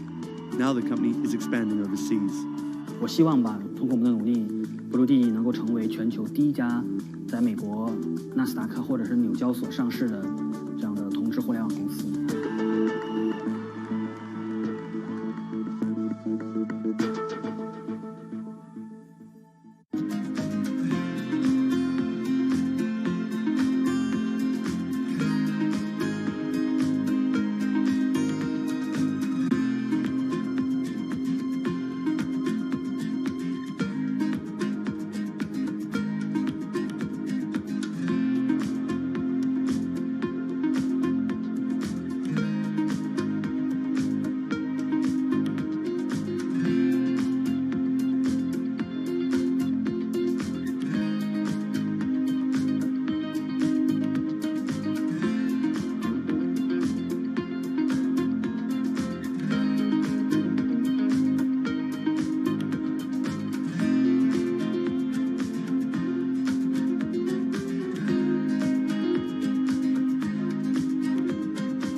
This is Rich Chiga.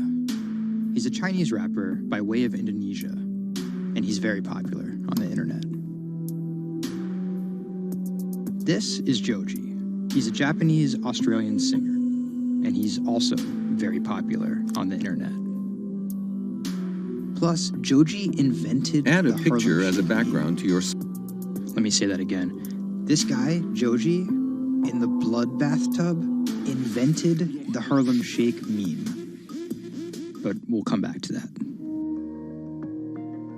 So Rich and Joji are both signed to 88 Rising, an entertainment company hoping to build a lasting global brand that will outlive singular moments of virality. They primarily create content combining Asian culture and hip-hop, a formula that apparently pleases the internet gods greatly. They've only been around for 18 months, but they're already putting up major label numbers. I think that we have an unprecedented collective of talent, a group of like predominantly Asian artists, really like making waves globally, which from an independent point of view as well. 88's founder, Sean Miyashiro, cut his teeth launching Vice's electronic music channel, Thump.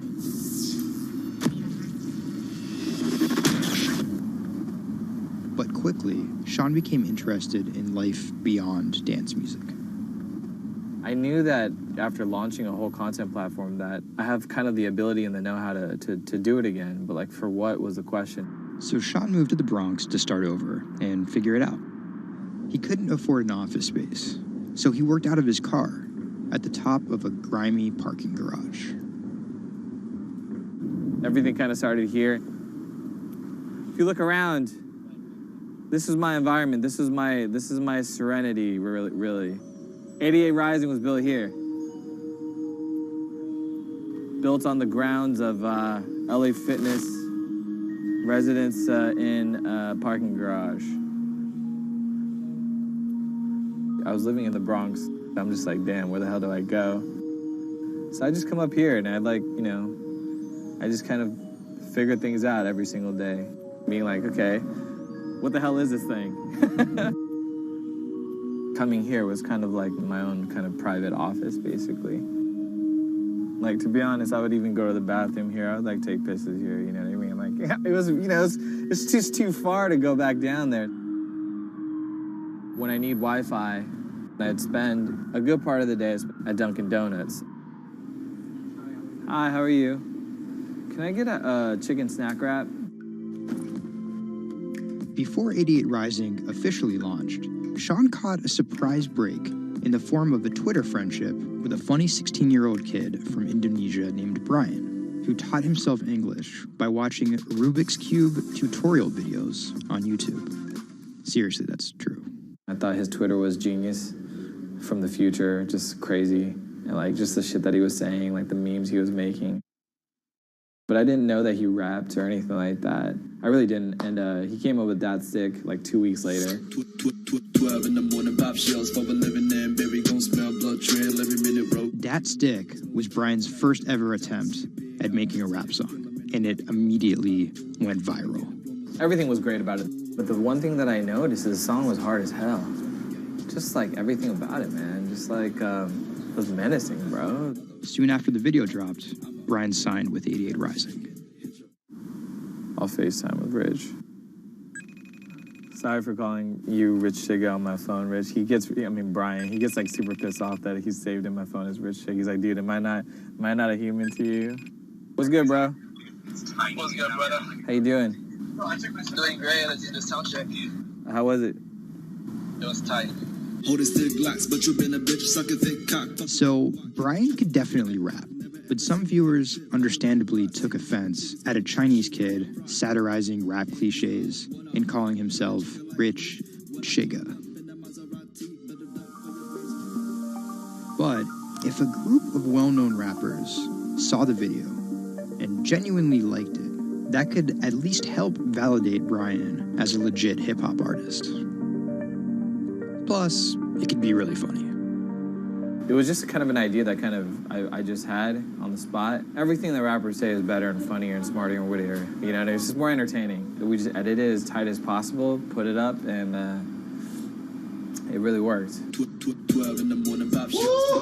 Yo, this nigga got a pouch on and a Reebok pouch.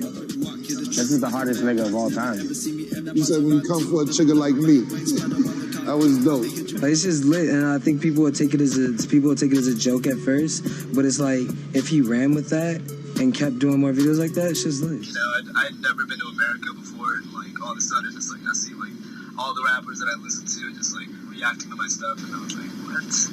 How did this happen? The reaction video also went viral, and even led to a remix of Dat Stick featuring Wu-Tang's Ghostface. I'll get on that track. You know what I'm saying? Yeah. Really, on the remix? Yeah. Oh, you know him? And yeah, the remix went viral too.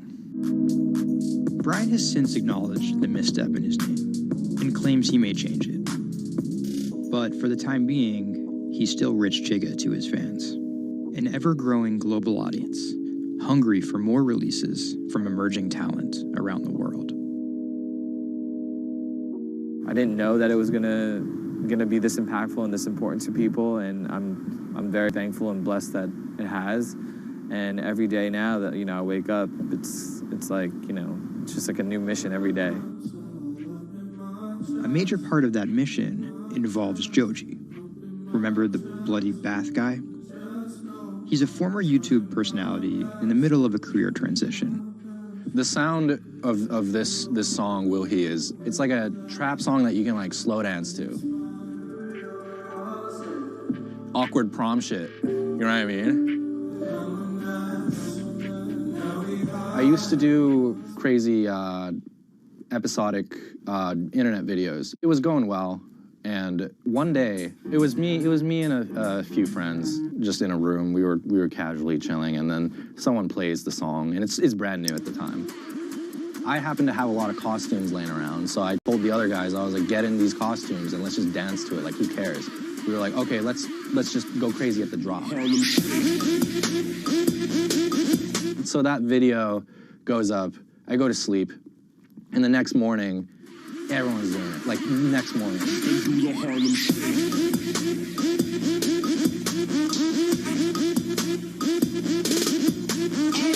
That taught me a lot about the internet, how people want to just be a part of something. And from that point on, something changed, and I was a little better at understanding demographics and people and, what they want to see and what they want to hear.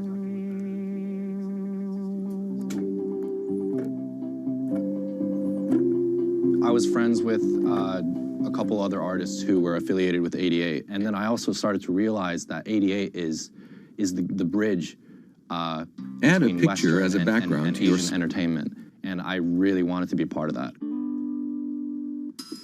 Joji just released the In Tongues EP, his first project as a serious artist. Joji's In Tongues record Slides to came make out your a couple presentation weeks ago. shine. It's #2 on Billboard on the R&B chart. Right-click It's the crazy margin of for, a slide. Independent release, and he's like a brand new Select artist. format background. And the success is even more impressive, knowing he went from creating something like this It's just Taco Bell. What could possibly go wrong? to creating something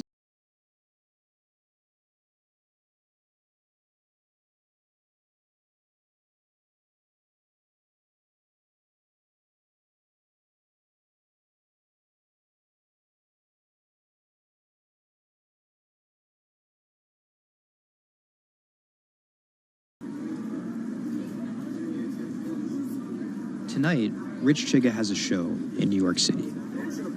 Tickets sold out in an hour. I came here, I'm first online. I was here at 1. I was the third person online. So why'd you get here so early? Because I want to see Rich Chigga. I want to touch him. What do you guys think of Joji? Oh my God! That's my dad, son. You guys copped the new EP or like? Yeah. I woke up at 6 in the morning just to cop that shit. And then I listened to it, and that shit started making me cry. This is actually kind of exciting. Every time, this never gets old. Like, you live online and social media, but like, there's nothing like just being with the people.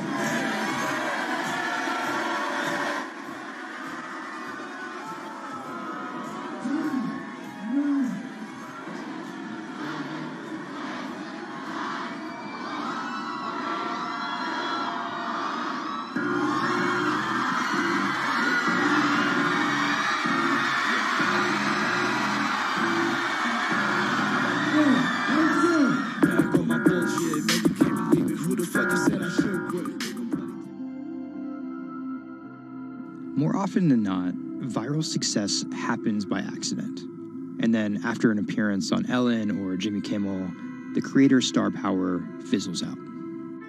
But Idiot Rising has figured out how to turn potential gimmicks into brands with an actual following that keeps coming back for the next thing. Oh, shit!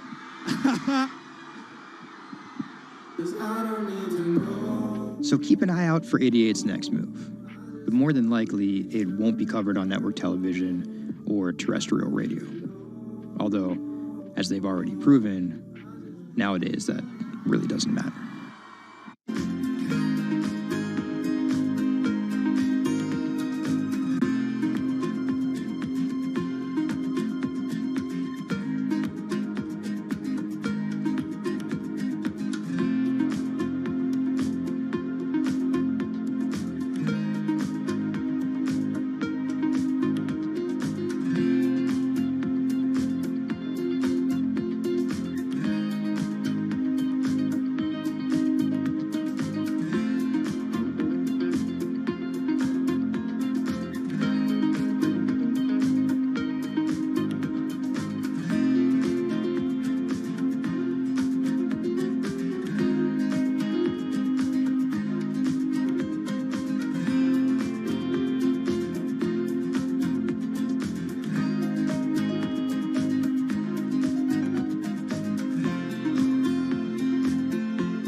Online retailer Farfetch is betting it can shape the future. This is its concept store, showcasing the latest in retail tech. How do you capture all of that fantastic information that you gather in store with customers, touch and feel products? And we created a concept called the Connected Rail. And this is using a combination of RFID and ultrasound. The RFID signal recognizes the product, and the ultrasound recognizes the movement. Take the product off, and then you'll start to see your products appear. And essentially, it's like online browsing behavior. Whichever products you touch and pick up in the store are automatically sent to your app. This is effectively what you've created is your in-store wish list. In the middle, you'll see essentially a hologram of the product. What the customer sees, they control the experience on a touch device. What this allows the customer to do is take elements of products and then add their own style to it.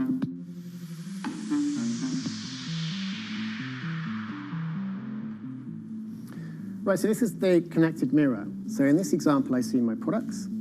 I select a coat, and that's tried it, and it's slightly too big for me. So what I can do is choose an alternative size and send a request to the sales associate, and they'll bring that size to me in the fitting room mirror. You'll also see that we've got some product recommendations here. Crucially, the sales associate's able to push items into the mirror from their device. If you wanted to, you could simply use the mirror and pay and go. Your items would then be packed and dispatched to you afterwards.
Do you want me to turn you so you're looking outwards?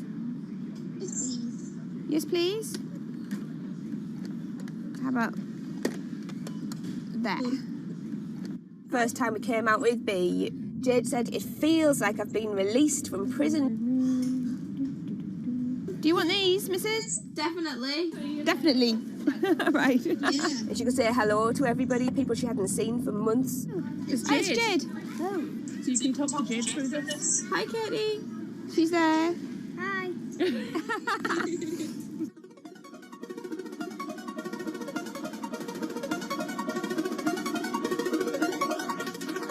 Every time anyone's seen her, they want to know why she's there. And it's kind of the opposite of when you're in a wheelchair and people see you and they kind of go, oh, should I look? I don't know what the right protocol is. When there's a tiny robot with its bright little eyes going around just looking happy everywhere, it really opens you up for conversation. You've got some friends here, look. Hiya. When I saw her for the first time, I remember thinking, this is going to change things. This is one of those points where if this was a book, this would be the cliffhanger.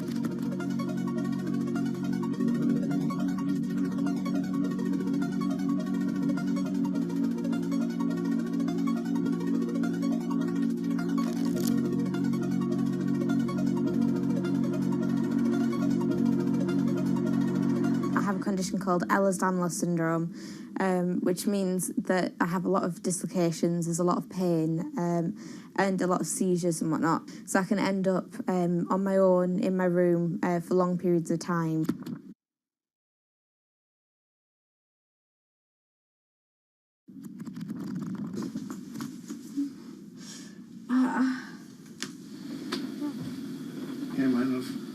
A lot of the time, with a condition like my own, of course there's the pain, and the pain is bad, and the dislocations are bad, and the seizures and being in paralysis and never knowing whether you're going to be able to wake up properly tomorrow, that's bad.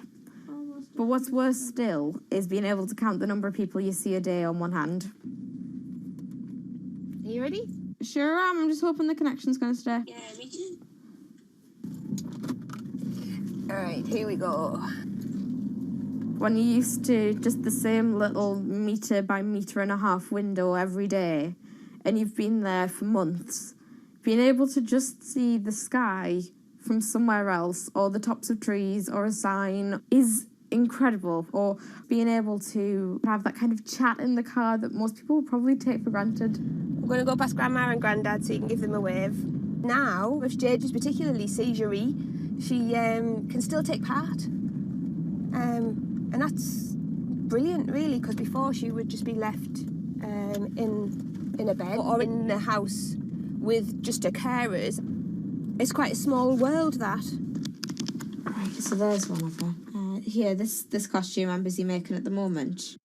When I'm not on bed rest and I'm not just wearing pyjamas all the time, I enjoy being able to dress as different characters and go to Comic Cons and that kind of thing, because it just lets me show a different side of myself, and it's a bit of fun. If you can't go out that often, you've got to enjoy it when you do. Was that? Good. It's one of those weird things where I want to not have to use B because I want to be well enough to be able to go to those places myself. Like, it really makes a big difference to me to be able to go into school. But the thing is, with my condition fluctuating all of the time, I can't go into school reliably.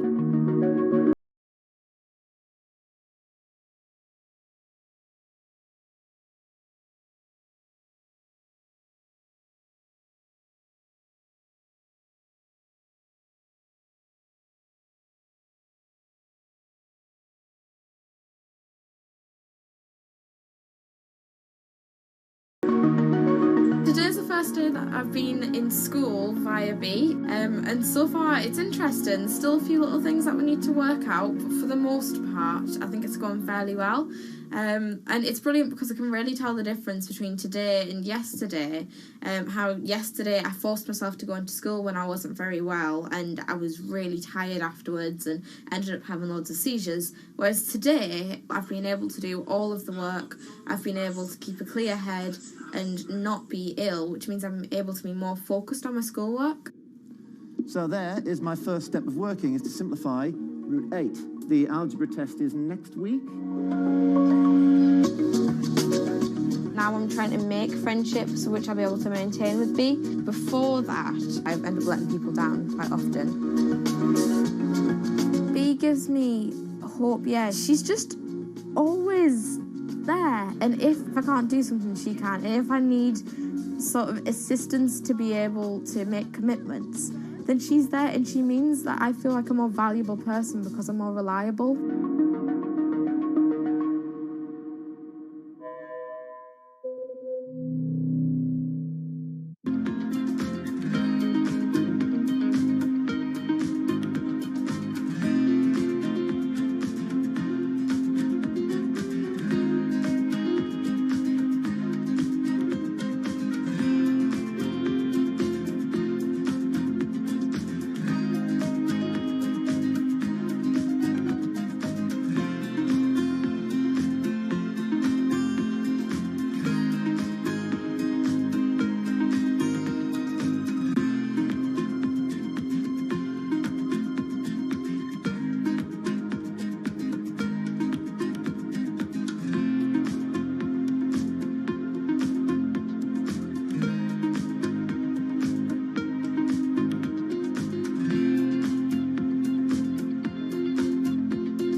When it debuted, the 4G wireless we have today allowed people for the first time to hit the road and explore unknown places with only a smartphone for directions. When 5G arrives, it could enable driverless cars to take us there as well. 5G stands for fifth generation mobile networks or wireless systems. It's insanely fast and can accommodate a lot more connected devices. But the reason it's being called revolutionary is because 5G will allow connected devices to speak to each other as well as people.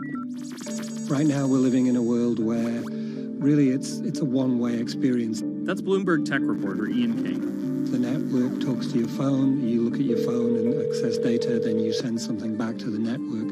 What we're being told about 5G is that really for the first time we're going to see machines communicating with each other over mobile networks in a meaningful way. 5G could end up being 100 times faster than what we have now, with speeds that could reach 20 gigabits per second. In plain English, that means downloading a full-length HD movie in seconds. 5G will also increase total bandwidth, which we will need in order to accommodate the growing Internet of Things. We're talking about the class of devices like internet-connected refrigerators, thermostats, dog collars, but 5G will enable many, many more. Things like your utility network, factories, where machines are just sat there not connected at all. Suddenly they're all going to be connected. Suddenly we're going to be able to have real-time monitoring. Other things like cars, like utility poles, like your light, the light poles. But perhaps the biggest advance will be a huge reduction in communication lag time, known as latency. A network of driverless cars will need the speed of 5G to ping each other multiple times per second to avoid collisions. Near instantaneous data transfers could allow doctors to perform surgery remotely with a robotic scalpel. So how will all this work? First, you need to improve network density. And that's just a fancy word for saying you put more towers out there. What we're being told is that's not actually the case with 5G. The idea is 5G will not only use the existing mobile spectrum, but also tap into higher frequencies called millimeter waves. Millimeter waves can carry more data, but only travel short distances. This may mean you'll see a lot more of these base stations around town. And the new towers may have as many as 100 antenna ports, compared to about a dozen on 4G cell towers. So when will we get 5G? Getting 5G ready is expected to cost providers $275 billion over 7 years in the US alone. Look for the first 5G service to pop up in big cities sometime in 2019.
The cubicle represents a tyranny. It confines your imagination, your thoughts, into a small physical area. Imagine pretty much every software engineer or finance person being able to, disconnect from their desk and look at holographic monitors on a beach and doing their work from there. That's not going to be science fiction. It's the modern office place. Silicon Valley is all about building the future. A startup called Meta thinks it's getting there first, thanks to a big bet that it's made on augmented reality. How are you? Good, thank you. Welcome to Meta. Thank you. Call it a 360-degree office where you can spatialize your thoughts as part of your workflow for education, architecture, design, engineering, etc. People often mix up augmented reality with virtual reality. VR totally blocks your ability to see or hear the real world.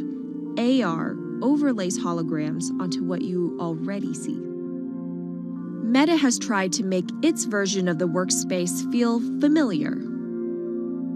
You grab the hologram instead of using a controller or a mouse, and your brain already knows how to do it. In other words, we've designed an operating system that humanity has always known how to use. So you can see this eyeball, which is, by the way, photorealistic. You can see my hand is occluding the eyeball, and now the eyeball is occluding my hand, right? You see those two circles? They get small, and then they turn into this glowing white ball, and then I can move my hand around supernaturally. I can do this with two hands and rotate the thing. I can stretch it. I can throw it back right into the shelving system, and that's all you have to learn to become a modern worker. And to prove this, the employees at Meta have started to get rid of their computer monitors, trading them in for Meta's augmented reality headsets. Mayron thinks that in less than a decade, we'll all be just wearing strips of glass that can project holograms.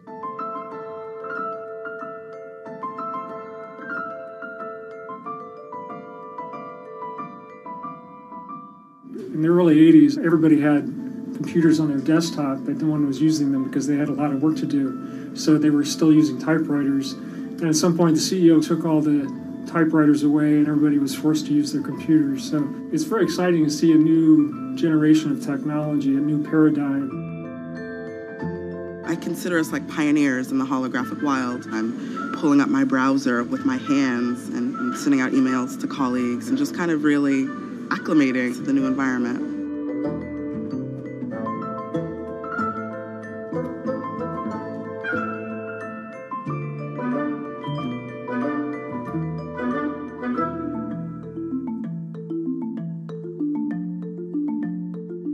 Now you're putting on my computer, essentially. Our digital lives live on our phones. We have all of our pictures and notes and all these kinds of things.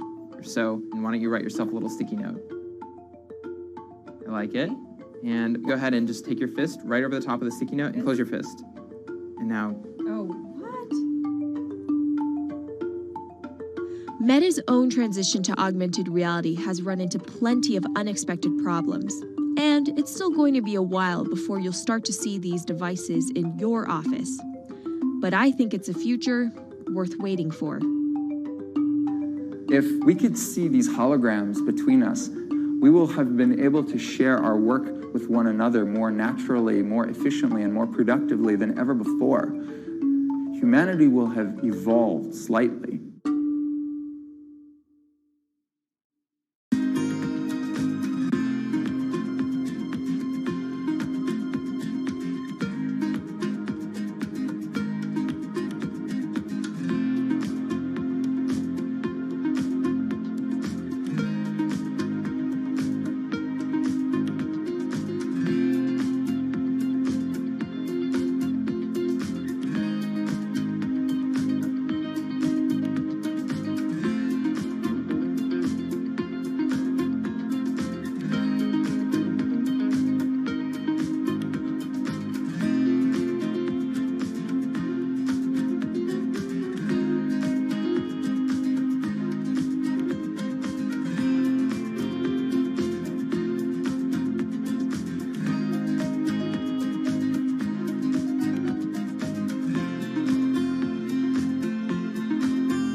This is Hatsune Miku, Japan's sensational virtual pop star.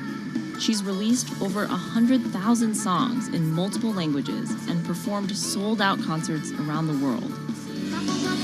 Her image has appeared in games, on TV, in car races, and is even etched on the side of a Japanese space rocket. I came for Hatsune Miku, Carlos.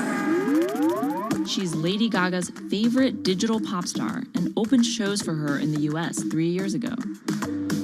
Tens of thousands of fans attended her exhibition and live shows near Tokyo recently. 理想のアイドルっていうと、どの曲でもミクはすごい綺麗に歌ってくれる。她没有缺点啊，没有任何让我们感到不开心的一些新闻。She's everything to everybody. That's probably why she's so popular. Miku's creator Hiroyuki Ito and his Sapporo-based company have been developing the virtual diva for over 10 years. 初音ミクとは、キャラクターとしてすごく、YouTube とかで検索すると、たくさんの初音ミクが出てくるんですけども、元々の、初音ミクのその原点は歌声を合成する、ソフトウェアなんです。Both the software and character are named Hatsune Miku, meaning the first sound of the future. Originally based on Yamaha's Vocaloid technology, Miku the software has a sound bank containing voice samples and a huge array of tools. You input the melody and lyrics, then Miku the character sings them.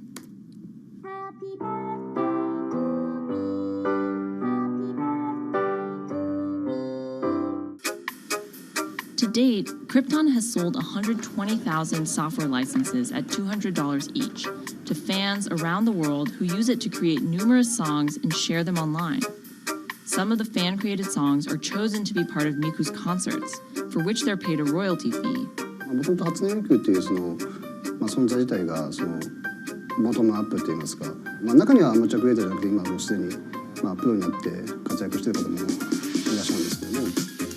The company also has other revenue streams. It makes money from merchandising, licensing deals, and concert ticket sales. According to the real-life musicians who perform with Hatsune Miku, the virtual pop star is interesting and surprising. 今年で3年ぐらい、ちょうど3年ぐらいやってきて、ライブも数十本、数百本やったの。そういうことが演奏によって起こせるためのそういう器みたいな感じになってます。初音ミクらしさって僕はあんまりない。初音ミクって何だってあり。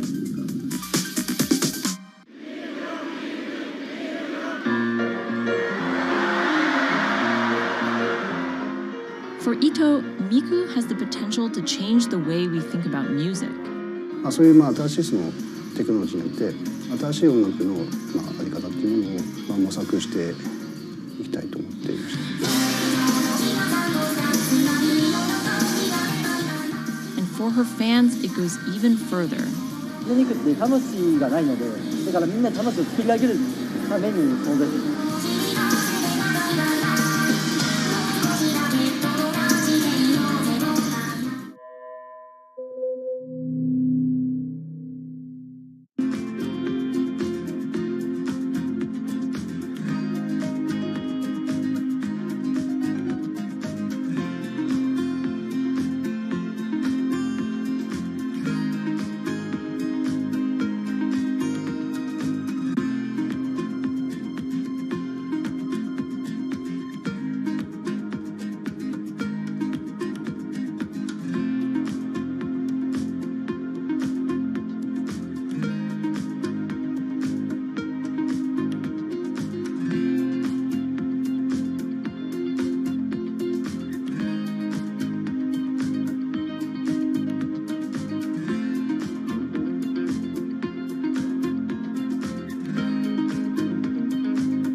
Now, there are a lot of fitness gadgets out there. In my quest to get fit, I tested 17 of them over the last few months. At least one personal trainer I know was a little bit skeptical. Yeah, I've been watching these new technologies come to the market for almost as long as I've been a personal trainer. They're just tricks and tropes. They're not much different than the Bowflex machines or, to be honest, the original Jane Fonda workout video. But some of these gadgets that are just coming to the market do so much more than what they used to do, just tracking your activities. Out of all of them, this chest strap was my favorite. It comes with a robot coach that points to the future, one where you might not need a human trainer at all. And it works like this. You wear the chest strap so that it can read your heart rate, and that connects to Move's free app that talks to you. Welcome to Move Heart Rate Hit Outdoor Running. Let's get moving and warm up in Zone 2. Move's computerized coach tells you what to do at that exact moment, whether you're running outside or you're doing body weight exercises indoors. Swing your arms faster to get your legs moving quicker. Let's crush this round. And by reading your heart rate, she knows exactly how hard you're working. She keeps you honest. Way to go, you are in the target zone. Keep pushing, you're almost at the end of the round. Don't give up. I've been running for 7 years now, and my biggest problem is that I never push myself hard enough. I end up going on the same slow, comfortable 30-minute jog, but the Move HR Burn blasted me out of that rut. By the end of these half-hour exercises, I was drenched in sweat in a way that I never am when I work out alone. Training with a real person is great, whether that's your group instructor or your coach or your personal trainer. But humans, they're expensive. For the rest of us, this $60 gadget is all you need.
what does it take to change the world?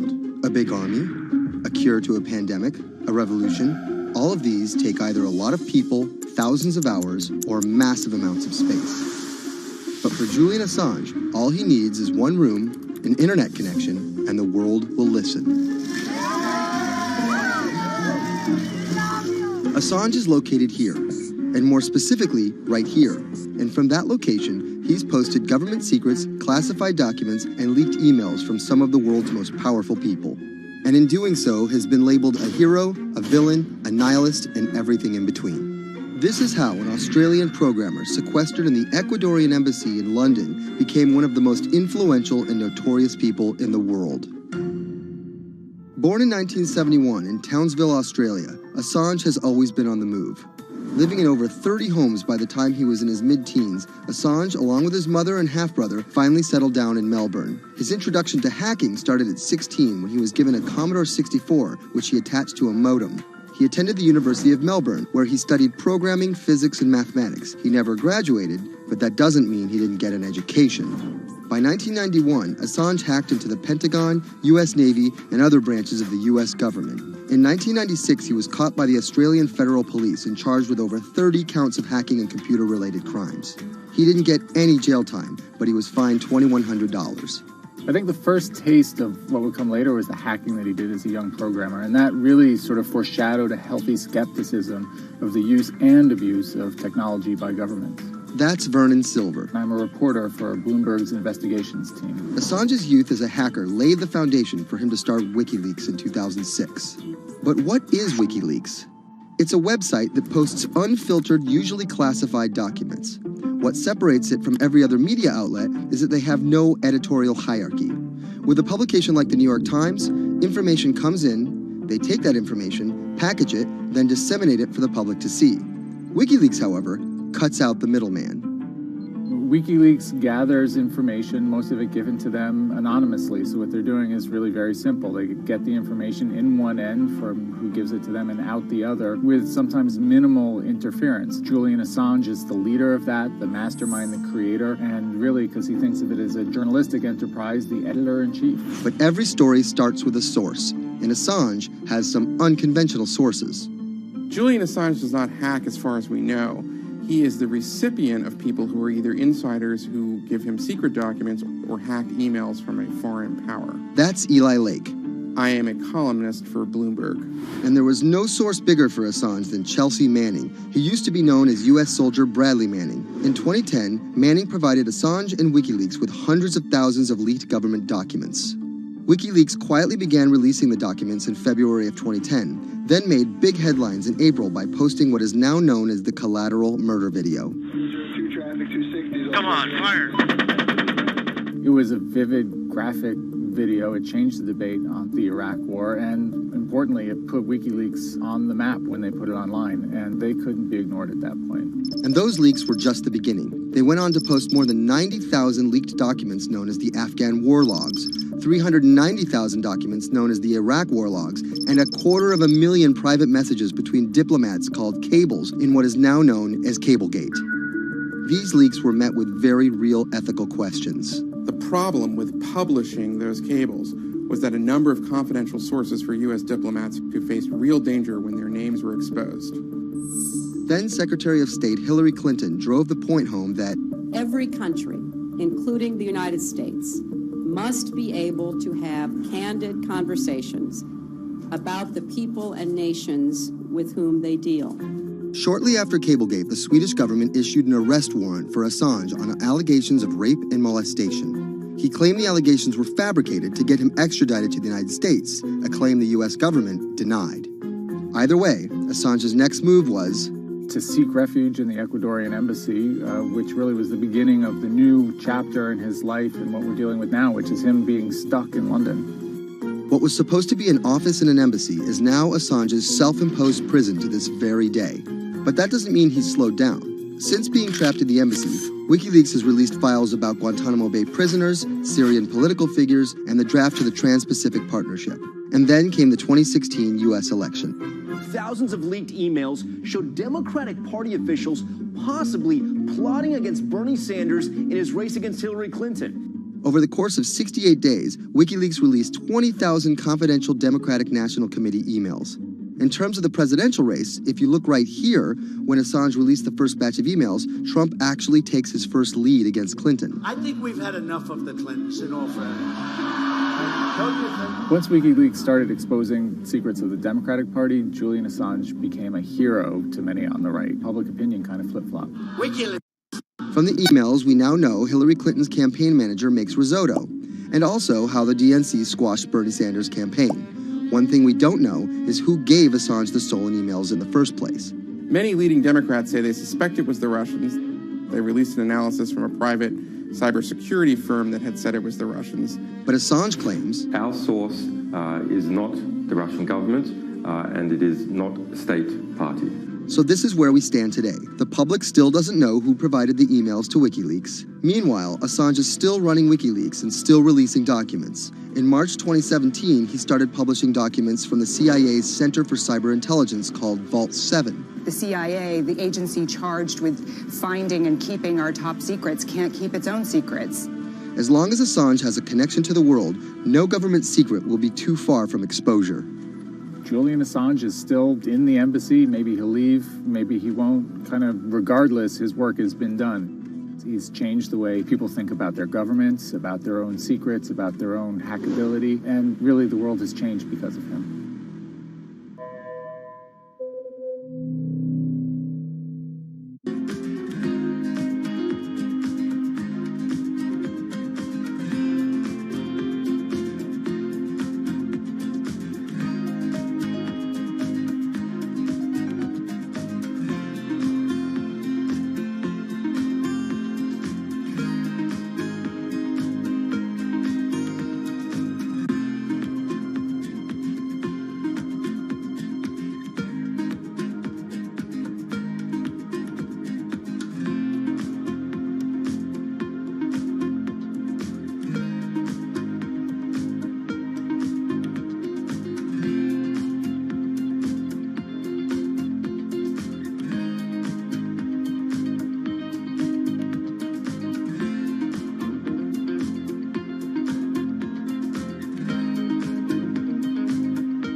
Expose everything you won't admit. And action. This entire video is based on a true story. When I do like motivational speeches or even tell myself like love yourself and you should love yourself. This is Lily Singh.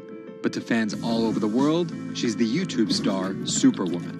What if everyone to girls, Superwoman? I know we can change the world for the better, one positive day at a time. My parents now know what I do. They didn't know what I did for a long time in the beginning of my career. I was just making videos in my room. They had no idea. Mom, Dad, have you seen my keys? I can't find them anywhere. Because you're always on phone. Until someone called them, like a family member from another part of Canada, was like, Canada, is your daughter making videos? And my mom was like, I don't know, Lily, are you making videos? Just making videos grew into an entire career. Today, Lily's YouTube channel has some 12 million subscribers, over 2 billion views, and guest stars like Michelle Obama, Dwayne "The Rock" Johnson, and Seth Rogen. I think a lot of young girls are raised to believe that you're going to go to school and then graduate and then get married and then get a job and have kids. And Lily was on that path, all the way through a psychology degree at York University in Toronto. But when she started thinking about a career, I started to immensely panic and think something was wrong with me because I tried to figure out my life and it wasn't working in that straight line. It was 2010, and YouTube was only 5 years old. I thought nothing of YouTube. I was probably the last person in my circle of friends to discover YouTube. And I remember when I did, I thought, this is so strange. There's people making videos in their rooms, and other people are watching them. So she figured, why not give it a shot? I one day posted a video because I was sad, and I wanted to be creative and happy. She didn't know how to edit video or write scripts, so she winged it. It was so bad and so cringe, and my expectation was literally nothing. I was like, I'm gonna put this video up, a couple of my friends are gonna watch it, probably make fun of me, and that's gonna be the end of this. The second and third video came from, wait, 70 people watched my first one, can I get 80 to watch the next one? She kept creating, she kept posting, and the viewers kept coming. Lily had found an audience. A lot of the comments were, oh my God, there's a brown girl on YouTube. More specifically, Indian. Lily's parents immigrated to Canada from India, and Lily was born and raised in Scarborough, near Toronto. My home life was awesome. My parents, even though I portrayed them to be quite strict in my videos. Oh, Lily, where the rest of your skirt, huh? I teach you like this, to walk around like this, showing everything to everyone? They actually aren't like that at all. They're pretty modern and pretty cool. Your dress is short. Don't know what for. And were pretty lenient with me. I mean, I got away with a lot of things. I was a brat. I was a brat. She had a different idea of what she wanted out of life than other kids. In a grade school graduation slideshow, her classmates said they wanted to be lawyers and doctors. And then I came up and I was like, rapper. Making out with your friends, man. But then you say that you hate hoes. I could just feel my parents being like, why? Because that's just not something women really did in the Singh family. I know there was a ton of people that weren't happy about my birth being a female, so I think, and that's some real-ish, but it's a real thing. The best thing I could have done to prove to so many people that didn't want my mom to have a daughter was to become Superwoman. What up, everyone? It's your girl, Superwoman. It was the name of Lily's favorite hip-hop song by Lil Mo featuring Fabulous. I love the song so much because it was one of the only songs at the time that was an empowering female song, where Lil Mo's going on about, like, I will save guys with my superpowers, and I will save girls with my superpowers, and I am the Superwoman. I thought, this name that I've had for so long that empowered me when I was younger, I'm gonna make this my screen name. Maybe there should be a new series. Superwoman didn't just burst onto the scene overnight with a viral video. It was a steady climb fueled by hard work. The moment that I thought this is going somewhere and this could be a career was the first time I performed internationally. It was in India. And it was the first time where I was truly across the world and people knew my videos. Singh has transformed herself from a bratty kid to an internet personality to a media mogul. She starred in a feature film, A Trip to Unicorn Island, in 2016. And her book, How to Be a Boss, hit the New York Times bestseller list in 2017 while she was on a 30-city international tour. Lily started out with the goal of getting millions of subscribers and financial security. Hurry the hell up! But after surpassing those goals, success has new meaning. I've really come to terms with the fact that my definition of success is what's the best legacy I can leave behind. And it's not the number of views and the number of subscribers. It is the number of people that can say, this girl changed my life or changed something in my life positively.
CTE is often found in the brains of deceased athletes, military veterans, and others with a history of repetitive brain trauma.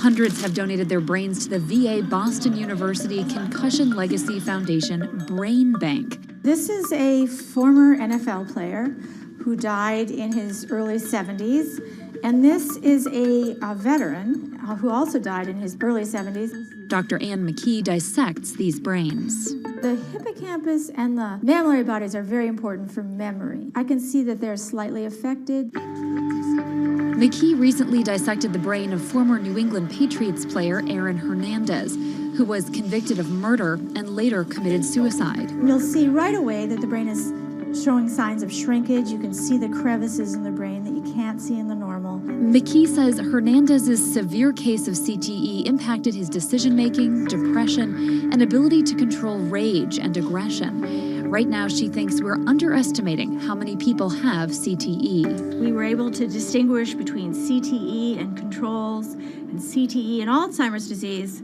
The next question is, can we do this in the blood, and can we do this in living people? And we aren't there yet with those answers.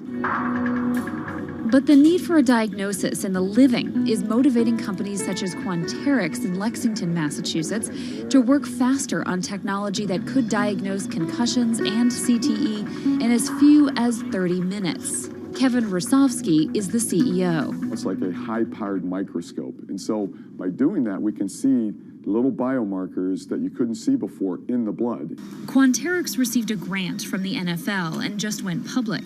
Since then, its stock is up more than 40%.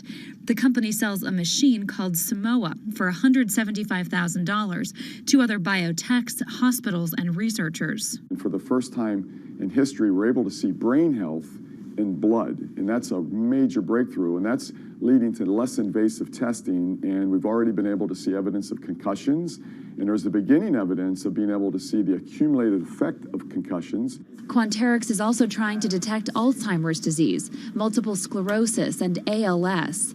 Rosovsky says he thinks diagnosing concussions will be easier than diagnosing CTE. Diagnosing CT in the living probably is a couple years away. We're real excited to see the progress, but reducing some of that work into actual tests in a laboratory takes time. There's regulatory approvals. There's a lot of red tape that you have to go through. Also in this race to diagnose CTE in the blood are Athlon Medical and Exosome Sciences. And New York's Mount Sinai Hospital is scanning for the disease in the living. But it's just one step in a series of questions for those with serious head trauma. There's still no cure for CTE. Even if we had a great idea for a treatment, there's no way to test whether it's effective or not. So that's the enormous advance that we'll get if we can develop a biomarker for this disease. In Boston, Ann Mostu, Bloomberg News.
Wine is a $300 billion global industry where one person's opinion can make fortunes or break them. That's because of this man, Robert Parker, and his newsletter, The Wine Advocate. For 3 decades, he dominated as the world's most influential wine critic. Now Parker's protege is building an empire of his own. Antonio Galloni runs Venice. Antonio, tell me, what are you trying to build at Venice? Well, at Venice, we started with the idea in 2013 of building a world-class platform. We have a database of about 250,000 professionally written reviews. On Delectable, we have 7 million user reviews. Through Delectable, we also have a partnership with Whole Foods and several other partnerships that we can't announce just yet. And when you put that all together, what we have is something that no other company in our space can even come close to. Do you think of yourself as the next Parker? Not at all. Why? Because Steve Jobs said you can't live your life trying to be somebody else. So he's one of my biggest influences, and I've never wanted to be a replica of somebody else because a replica is never as good as the original. Bob is a genius, fantastic, one of a kind. We're going to be something completely different, and I have no desire to be some version of somebody else. Different in what way? Every decision that I've made at this company is completely anathemic to what Bob did with his company. I want our writers to be partners. All of my senior people are locked into the company. They all have equity or they have a path to equity based on business results. That's something that we never had at Parker. Our benefits are world-class, and everything that we've done at Venice is completely different from that model. When Steve Tanzer, who is the most experienced active wine critic in America, wants to work with us, that says something. When Alessandro Masnaghetti, who's the best cartographer of vineyards, wants to work with us, that says something. When Neil Martin, who's a superstar wine critic with enormous experience in Bordeaux and Burgundy and the former lead critic at The Advocate, wants to come and be part of our team, that says something. You make it sound like The Wine Advocate was a disaster as a company and a miserable experience as an employee. No, it was great because I got to work with Bob Parker when he was at his prime. You know, and Bob was like a second father to me, and we talked on the phone all the time, and he gave me great advice. Can anyone's palate dominate the wine criticism business the way Parker's did, and should anyone's palate dominate it the way his did?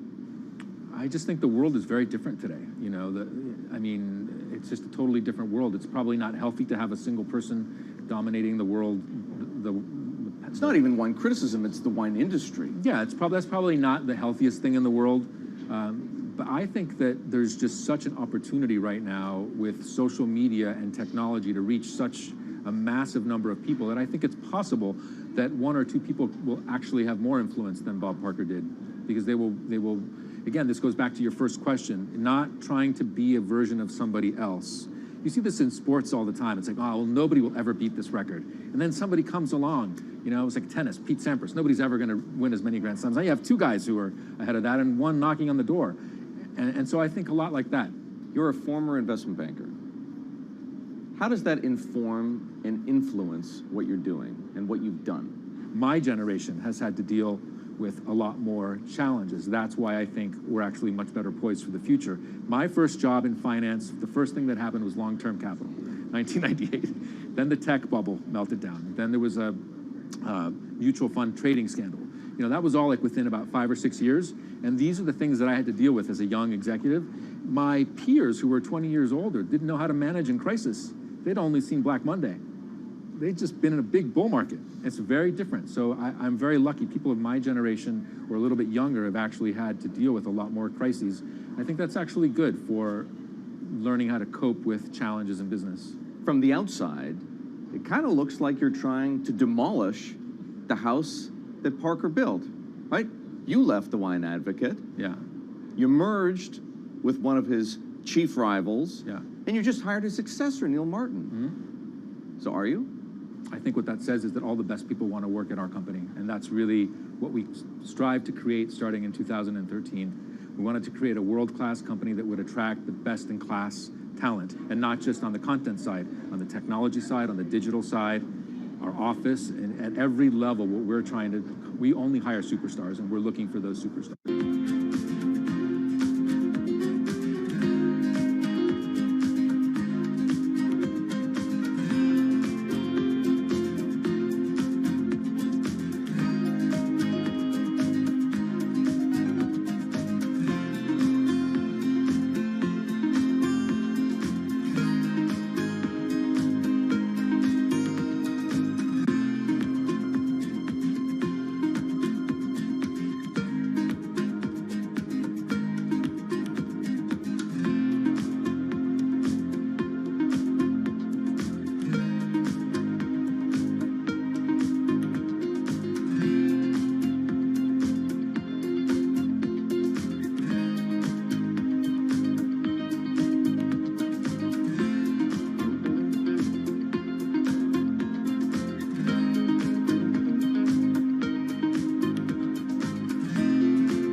In the world of professional wrestling, there's something called a swerve. Hulk Hogan has betrayed WCW! Some examples. These tag team partners are called babyfaces, or the good guys. Then one of them swerves when he super kicks his tag team partner in the head, quickly assuming the role of the bad guy, or what the wrestling world calls the heel. Are you kidding? What a despicable act that was! Or a match is almost lost when, what's that?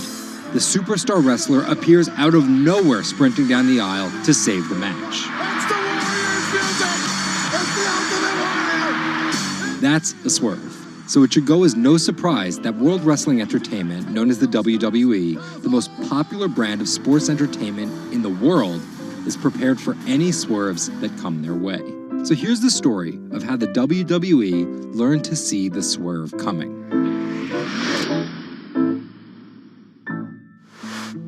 So I spoke to Bloomberg reporters Felix Gillette. I'm a writer for Bloomberg News for the global business team. And Kim Basine. And I'm the U.S. luxury reporter at Bloomberg. To find out exactly how the WWE is positioning itself for an all-out global invasion, which starts with a massive change to their lucrative pay-per-view model. WWE basically pioneered the pay-per-view model on cable.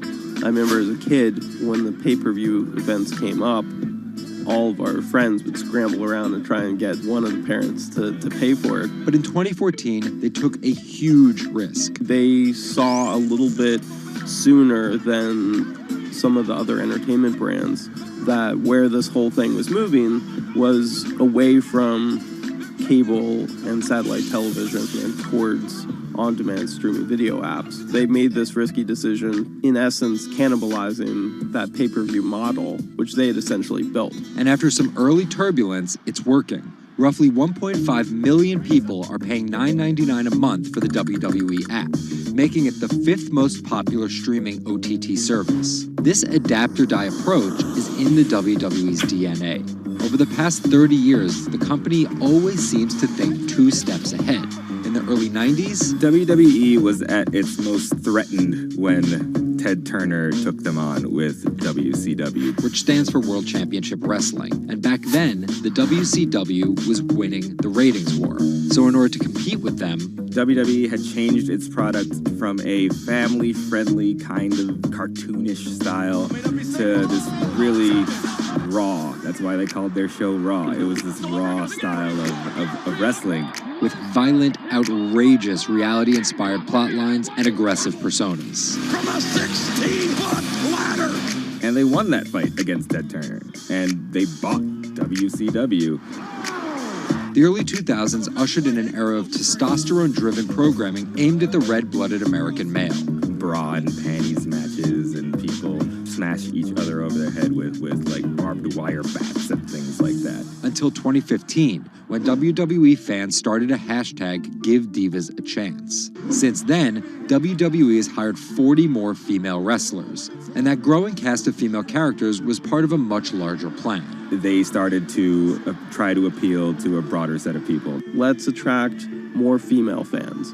And after we've attracted more female fans, let's attract more international fans. They're broadening their base, and they're doing that in large part to make it more advertising friendly. And not just friendly to advertisers. They're trying to build up their fan base in China. They're trying to build up their fan base in Europe. They, already have a pretty good fan base in India. India is a place where they already have an established wrestling culture. Because of the gigantic Indian wrestler, the Great Khali. But there's still a lot of work to do. While the WWE set a revenue record in 2017, only 30% of it is coming from an overseas audience. And there's one person whose responsibility is to grow that number. The buck eventually stops at Vince McMahon, no matter what's happening within WWE. Yeah, he's a very controlling guy, and it's a very, very, very tightly scripted company. And that goes all the way down the board to big stars' entrance music. And their outfits and things like that. So with a CEO like McMahon always planning 2 moves ahead and an aggressive push into multiple international markets, a big issue is money. It's hard to do all those things simultaneously without committing a huge amount of capital to it. And that's where the WWE becomes an attractive company for buyers. Potentially, one thing that could happen with WWE is they could benefit by being acquired by a bigger technology or telecom company, an Amazon or Facebook or or a 21st Century Fox. So with a market cap of $2.8 billion, the advantage of owning 100% of their own content, and a rapid consolidation spreading throughout the entertainment industry, it looks like the WWE is well positioned, even if there are swerves ahead. Our world is changing. Every day, it changes a little faster. Some changes are too small to see. Others, too big to handle. Sometimes, change feels slow. So slow, we don't even notice. Other times, it happens all at once, and we can't keep up. For our climate, change means many things. And between too small to see and too big to handle, there is a whole world of difference. The clock is ticking. This is Bloomberg Green. Saving the seas. This week, the deep-sea diver who stopped writing the ocean's obituary to find a solution. Enric Sala tells us why the next 10 years matter most. And globalization needs to get greener. Shipping accounts for nearly an eighth of all transport emissions. How can the industry clean up its act? Plus, protecting coastlines comes at a huge environmental cost. But one Israeli startup found a way to keep the sea out and the animals in. From London, I'm Anne-Marie Hordern, and this is Bloomberg Green.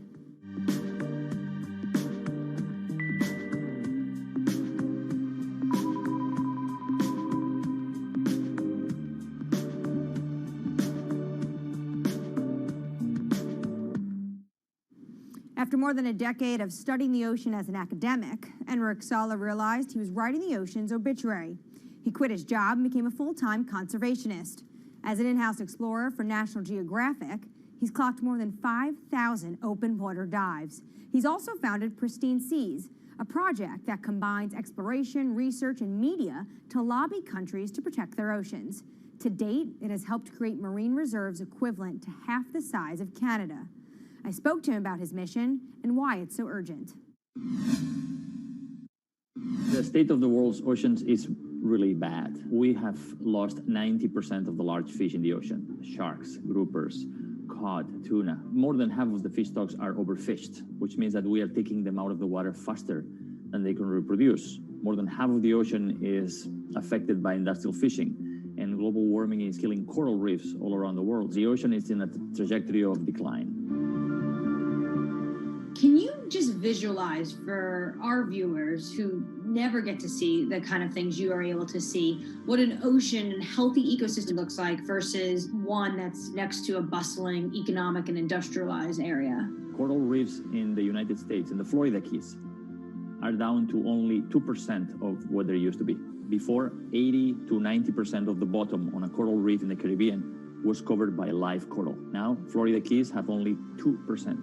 The average in the Caribbean is about 5% of the bottom covered by live coral. The rest is covered by slime and seaweed. And most of the fish you can see are this big. And it is very, very rare that if you jump into any place in the Caribbean at random, you see a shark. It's very, very rare. Now, let's go to Millennium Atoll, for example. An atoll that is uninhabited and fished south of the equator in the Central Pacific, belongs to the Republic of Kiribati. 2009, we conducted the first underwater expedition to this island, and I still remember the first time. Jumped over the side of the boat, and as soon as the bubbles cleared, I was surrounded by 15 gray reef sharks. After a couple minutes, the sharks decided that we were boring, and they went back to do their thing. And you look down, 90% of the seafloor is covered by thriving coral, and it's full of fish, and a sea turtle comes by.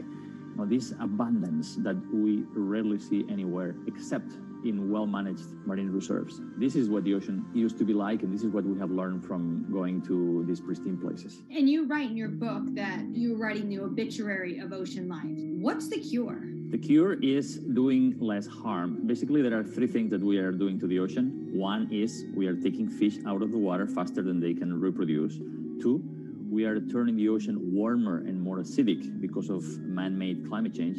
And three, we are throwing in everything that we don't want, our waste and our plastic. We need basically to reverse these trends. Does this mean that a lot of this falls to governments and their policies? That's a big part of it, because it is governments that regulate fishing and mineral extraction and oil extraction. It is governments that have the legal authority to create large marine reserves in the ocean. But also, local communities have an important role to play because some of the most successful protected areas in the ocean are community-led and community-managed marine reserves. So when the fish come back, the divers come in. And that creates huge economic opportunities through ecotourism. These areas that are managed by communities are very successful because the communities have a vested interest in having as many fish as possible inside them so they can enjoy the benefits. What from the pandemic has changed your view when it comes to protection of the environment? Nature has given us a very strong signal of how fast it can recover if we just give it space. Everybody was fascinated by all these videos of the whales and the dolphins coming into marinas and mountain lions on the streets of Santiago in Chile, wild goats in the UK. Nature has this extraordinary ability to bounce back if we just give it space. This is why we need to protect at least 30% of the planet by 2030. How do healthy marine ecosystems help in the fight against climate change, though? Most people see the ocean as a victim of climate change, but the ocean can also be a solution because we know that the more life that is in the ocean, like big fish and big whales, the more these organisms help to make the ocean productive and absorb more CO2. The kelp forest, seagrass beds, all of these are important ecosystems in the ocean that are similar to the forest on the land that capture a lot of our carbon pollutions. What are you most excited about in your field? We have 10 years to fix this problem. Global fisheries catch is going down, stocks are collapsing. Business as usual means that by 2050, 90% of the coral reefs are gone, that most commercial fisheries have collapsed. That affects food security, that affects migration of people. We have 10 years to get to peak greenhouse gas emissions and then go carbon neutral by 2050. And we have 10 years to protect at least 30% of the ocean so we can restore much of this health and productivity, not just for saving biodiversity, but also saving our life support system. We are not talking about something that is apart from us. We are not apart from nature. We are a part of nature. So these 10 years are probably the most critical in the history of humanity. The most accurate measurements of changing oceans will come from space. While Enric Sala explores what lies beneath, a new satellite is giving us data from above. We'll learn more about our oceans and climate change, but from space. A new satellite's been launched from California. Its mission: track the accelerating rise of sea levels. Well, the main instruments on board include a dual-frequency radar altimeter.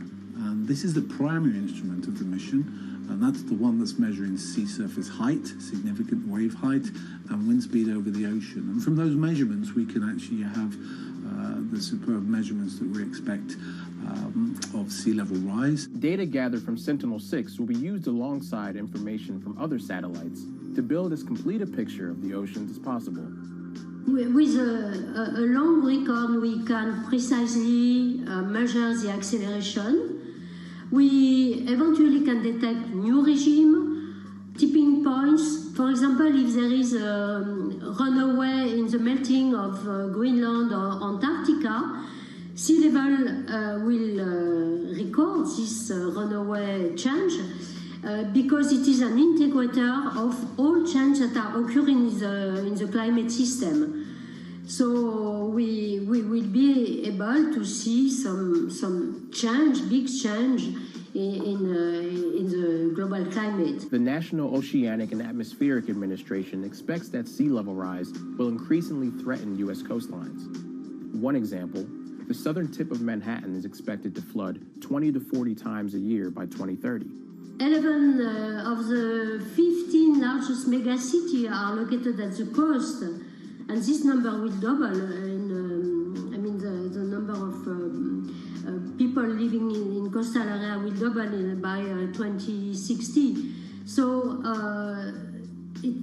knowing how much sea level is rising at the coast and how much it will rise in the future in coastal areas is as obvious. It's obviously a major goal for human beings. Coming up, from sails to steam to oil, the shipping industry is no stranger to change. But how will it navigate the next transition? This is Bloomberg Green.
From Bloomberg's European headquarters in London, I'm Anne-Marie Hordern. This is Bloomberg Green.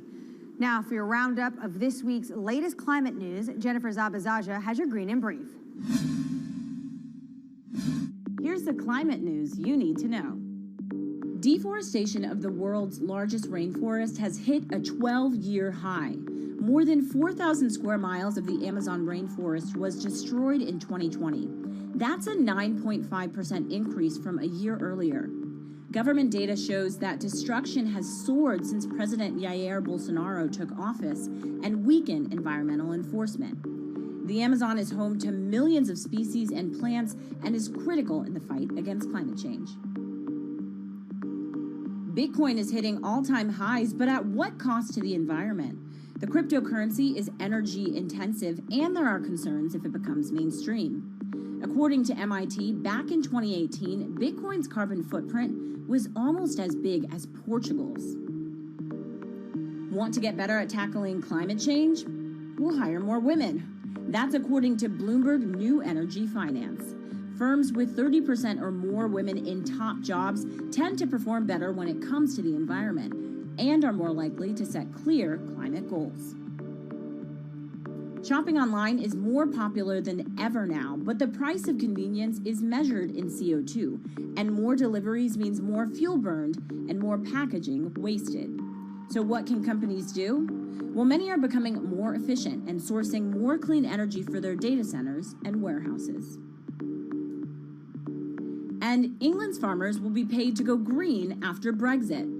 As European subsidies are phased out, they'll get new money to encourage them to produce healthy, sustainable food. Poor farming practices are one of the leading drivers of water pollution and the loss of biodiversity. I'm Jennifer Zabazaja in New York. Anne-Marie, back to you. The shipping industry is more than just the grease on the wheels of globalization. It's its chief enabler. 11 billion tons of goods are transported by ship each year, the biggest contributors being 2 billion tons of oil, 1 billion tons of iron ore, and 350 million tons of grain. According to the International Chamber of Shipping, 80% of Europe's imports and exports happen over the seas. And for such a vast industry, it also contributes its fair share of emissions. Shipping makes up 12% of global transport energy consumption. So how does it clean up its act? Earlier, I caught up with Bloomberg Green reporter Laura Milan about just